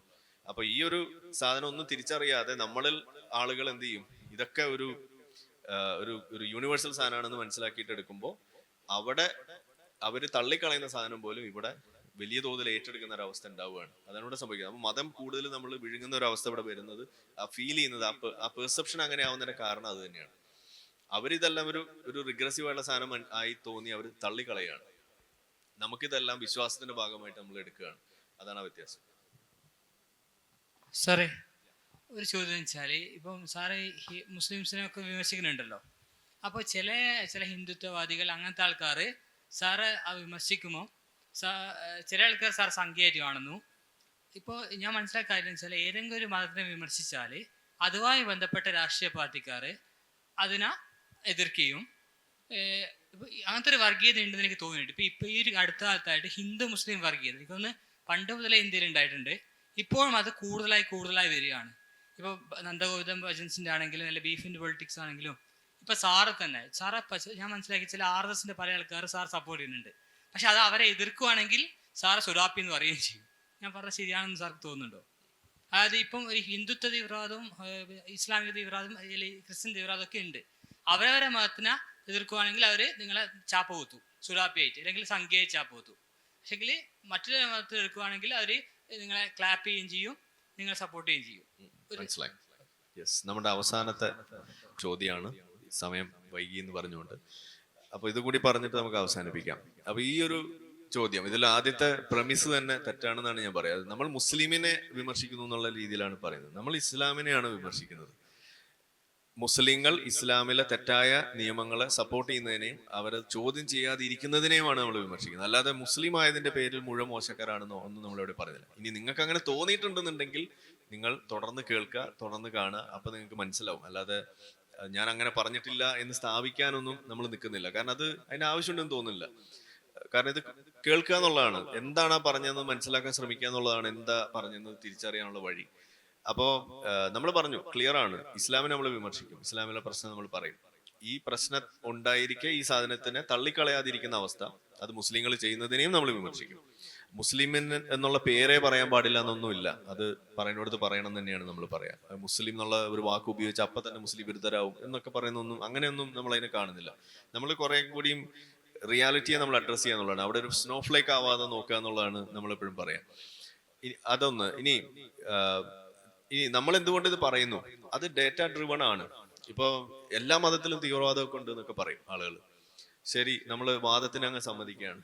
ഞാൻ എപ്പോഴും പറയുന്ന കാര്യമാണ്, ടെററിസം ഒരു വലിയ വിഷയമാണെന്ന് നിങ്ങൾ സമ്മതിക്കുന്നുണ്ടെങ്കിൽ, ഈ ടെററിസം സംബന്ധിച്ച് ഓരോ വർഷവും കണക്കുകൾ പുറത്തേക്ക് പബ്ലിഷ് ചെയ്യുമ്പോൾ, ഈ ഏറ്റവും ഒടുവിൽ 2026 കണക്ക് വന്നു. അതിനകത്ത് പറയുന്നത് 70% ആളുകൾ ടെറർ കൊണ്ട് മരിക്കുന്നുണ്ടെങ്കിൽ ആ ടെററിന് ഉത്തരവാദി ഏത് മതമാണ്? അത് ഇസ്ലാമിക് ടെററാണ്. അപ്പൊ ഇസ്ലാമിക് ടെറർ ഒരു വലിയ പ്രശ്നമായിട്ട് ഉണ്ടെങ്കിൽ നമ്മൾ അതിനല്ലേ അഡ്രസ് ചെയ്യേണ്ടുള്ളൂ. അവിടെ നമ്മൾ ബാലൻസ് ചെയ്യാൻ വേണ്ടിയിട്ട് നമ്മൾ ഹിന്ദു ഉണ്ട് ക്രിസ്ത്യാനി ഉണ്ട് എന്നൊക്കെ പറയേണ്ട കാര്യം എന്തുള്ളത്? ഇനി 70%, 75% ഇസ്ലാമിക് ടെററാണ്. ടോപ്പ് 4 ടെറർ ഓർഗനൈസേഷൻ ഏതൊക്കെയാണ്? ഏറ്റവും പുതിയ ലിസ്റ്റിൽ പാകിസ്ഥാനിൽ നിന്ന് വരെ ഒരു ഓർഗനൈസേഷൻ അതിനകത്ത് ഇടം പിടിച്ചു. തെഹരീക്ക് ലബൈക്ക് പാകിസ്ഥാൻ, TLP എന്ന് പറയുന്ന ഒരു പാർട്ടി, അതും കൂടി അതിനകത്ത് കടന്നു. നമുക്ക് അഭിമാനിക്കാം. 2 അൽ ഷബാബ്, 3 JNIM, 4 നമ്മളുടെ ISIS, 4 ടെറർ ഓർഗനൈസേഷൻ. ഇനി ആ ലിസ്റ്റ് മൊത്തം നിങ്ങൾ എടുത്ത് നോക്കിക്കഴിഞ്ഞാൽ അതിനകത്തൊരു 80% ഇസ്ലാമിക് ടെറർ ഓർഗനൈസേഷൻ ആണ്. ഇനി നിങ്ങൾ മറ്റുള്ള ഓർഗനൈസേഷൻ തരയാണ്, അതിനകത്ത് മാവോയിസ്റ്റ് ഓർഗനൈസേഷൻസ് ഉണ്ട്, ഇടതുപക്ഷ ഈ റവല്യൂഷണറി ടെറർ ഓർഗനൈസേഷൻസ് ഉണ്ട്, സെപ്പറാറ്റിസ്റ്റ് ആയിട്ടുള്ള ബലൂചിസ്ഥാൻ ലിബറേഷൻ ആർമി, അതുപോലെ കുർദ് ആർമി എന്നൊക്കെ പറഞ്ഞിട്ടുള്ള അങ്ങനെയുള്ള കുറെ ഓർഗനൈസേഷൻസ് ഉണ്ട്. അവർ മതമൊന്നുമല്ല, പക്ഷെ ഇതേപോലെയുള്ള വിഘടനവാദികൾ, ഖാലിസ്ഥാനി പോലുള്ള സാധനങ്ങൾ, ഇതൊക്കെ അതിനകത്തുണ്ട്. പക്ഷെ അവിടെയൊന്നും നിങ്ങൾക്ക് ക്രിസ്ത്യൻ തീവ്ര വലതുപക്ഷ ക്രിസ്ത്യൻ ഓർഗനൈസേഷൻസിന്റെ പേര് വരെ അതിനകത്തുണ്ട്. പക്ഷെ നിങ്ങൾ ഈ പറയുന്ന ഹിന്ദു ടെറർ ഓർഗനൈസേഷൻ അതിനകത്ത് നിങ്ങൾക്ക് കാണാൻ കഴിയില്ല. അതാണ് ഇതിന്റെ പ്രശ്നം. ഉണ്ടെങ്കിൽ നമുക്ക് പറയാം, നമ്മൾ ആ കണക്ക് പറയുമ്പോൾ നമ്മൾ കൂടെ പറയും. എന്നിട്ട് പോലും നമ്മൾ പറയാണ്, തീവ്രവാദ സ്വഭാവം കാണിക്കുന്നതുകൊണ്ടാണ് അത് പറയുന്നത്. പക്ഷെ നമ്മൾ ആ പ്രയോറിറ്റൈസേഷൻ ചെയ്യണം. നമ്മളൊരു സാധനത്തെ പറയാൻ വേണ്ടിയിട്ട് ഒരു കാര്യം പറയുന്നതും ഒരു വിഷയത്തെ മനസ്സിലാക്കിയിട്ട് അതിനെ പ്രയോറിറ്റൈസ് ചെയ്തിട്ട് നമ്മളൊരു കാര്യം പറയുന്ന തമ്മിൽ വ്യത്യാസമുണ്ട്. അവിടെ നമ്മുടെ ലക്ഷ്യമാണ് പ്രധാനം. നമ്മുടെ ലക്ഷ്യം എന്താണ്? ടെററിസത്തെ അഡ്രസ് ചെയ്യുക എന്നുള്ളതാണ്. അതിന്റെ ആ ഒരു ഗ്രോത്തിനെ അഡ്രസ് ചെയ്യുക എന്നുള്ളതാണ്. അതിന്റെ ട്രജക്ടറിയെ നമ്മൾ അഡ്രസ് ചെയ്യുക എന്നുള്ളതാണ്. വെറുതെ അല്ലല്ലോ ഒരു സാധനം ഉണ്ടാവുന്നത്. അപ്പൊ ആ ഒരു സാധനം ചെയ്യുമ്പോൾ ഇനി ടെററിസത്തിലൂടെ കൊല്ലപ്പെടുന്ന ആളുകളുടെ ലിസ്റ്റ് നിങ്ങൾ എടുക്കുക. 10 പേര് മരിക്കുമ്പോൾ അതിനകത്ത് 8 പേര് മരിക്കുന്നത് മുസ്ലിങ്ങളാണ്. അപ്പോ ടെററിസത്തിന്റെ ഏറ്റവും വലിയ ഇരകൾ ആരാണ്? അത് മുസ്ലിങ്ങൾ തന്നെയാണ്. അപ്പൊ ഈ മുസ്ലിങ്ങളാണ് എന്ന് പറയുമ്പോൾ എന്നിട്ട് എന്നെ മുസ്ലിം വിരുദ്ധൻ എന്ന് വിളിക്കും. അതെങ്ങനെ ശരിയാവുക? അപ്പൊ നിങ്ങളല്ലേ മുസ്ലിങ്ങളെ കൊല്ലുന്നത്? അപ്പോ ഈ യാഥാർത്ഥ്യങ്ങൾ പറയുന്നു എന്നതിന്റെ പേരിൽ നിങ്ങൾ ഏതെങ്കിലും ചാപ്പ ഏൽക്കുന്നുണ്ടെന്നുണ്ടെങ്കിൽ നിങ്ങളുടെ മുന്നിൽ 2 വഴിയേ ഉള്ളൂ. ഒന്നെങ്കിൽ ചാപ്പയെ വകവെക്കാതെ പറഞ്ഞുകൊണ്ടേ ഇരിക്കുക, 2 ചാപ്പയെ വകവെച്ചുകൊണ്ട് മിണ്ടാണ്ടിരിക്കുക. നമ്മൾ ഇതിനകത്ത് ആദ്യത്തെ വഴി തിരഞ്ഞെടുക്കുന്നു. നമ്മൾ പറയാനുള്ളത് പറയാന്നുള്ളതാണ്. ഫാക്റ്റ് ആണ്, അത് ഡേറ്റയാണ്, പറഞ്ഞുകൊണ്ടേ ഇരിക്കുക. കുറെ കഴിയുമ്പോൾ അവർക്ക് ശീലായിക്കോളും. അല്ലാതെ ഇവരെ ഈ ഫ്രീ സ്പീച്ച് എന്ന് പറഞ്ഞാൽ അത് ഫ്രീ സ്പീച്ച് ആണ്, അത് കംഫർട്ട് സ്പീച്ച് അല്ല. നിങ്ങൾക്ക് വിഷമം ഉണ്ടാവാതെ നോക്കുക, നിങ്ങൾക്ക് സുഖിപ്പിക്കാൻ വേണ്ടിയിട്ട് കാര്യം പറയാം, അതല്ല ഫ്രീ സ്പീച്ച്. അത് കൺട്രോളാണ്. നിങ്ങൾ അത് പറയുമ്പോൾ എനിക്ക് ചെറിയ വിഷമം ഉണ്ടാവുന്നുണ്ട് കേട്ടോ, അത് നിങ്ങൾ ശ്രദ്ധിക്കണം എന്ന് പറഞ്ഞാൽ അതിന്റെ അർത്ഥം എന്താ? That's not free speech, that's a form of control. അപ്പൊ കൺട്രോൾ അല്ല നമുക്ക് വേണ്ടത്, കംഫർട്ട് അല്ല നമുക്ക് വേണ്ടത്. അവിടെ ചിലപ്പോൾ ഡിസ്കംഫർട്ട് ഉണ്ടാവും, വേദന ഉണ്ടാവും എന്നുള്ളത് തന്നെയാണ്. അതും കൂടി ഉൾക്കൊള്ളുമ്പോഴാണ് സൽമാൻ റുഷ്ദി പറഞ്ഞ സാധനമാണ് ഞാൻ പറയുന്നത്. There is no free speech without freedom to offend എന്നാണ് നമ്മൾ പറയാം. അപ്പൊ ഒഫൻഡ് ചെയ്യാനുള്ള അവകാശം കൂടി ചേരുന്ന ഒരു പാക്കേജാണ് ഫ്രീ സ്പീച്ച്. അങ്ങനെ വരുമ്പോഴേ ഫ്രീ സ്പീച്ച് കംപ്ലീറ്റ് ആവുള്ളൂ എന്നുള്ളതാണ്. അത് മതനിന്ദ ആയാൽ പോലും എന്നുള്ളതാണ് നമ്മൾ പറയുന്നത്. അത് വിഷമമുണ്ടാക്കുന്ന ആളുകൾ ശീലമാക്കുക എന്നുള്ളതാണ്. ഇനി ഒന്നും പറ്റില്ല എന്നുണ്ടെങ്കിൽ നമ്മൾ പറയാറുള്ളത് ടോം ആൻഡ് ജെറിയോ വല്ല ഗുസ്തിയോ അല്ലെങ്കിൽ വല്ല കുക്കറി ഷോ ഒക്കെ കണ്ട് സമയം കളയാന്നുള്ളതാണ്. അപ്പൊ ഏതായാലും താങ്ക് യു അല്ലേ. Thank you.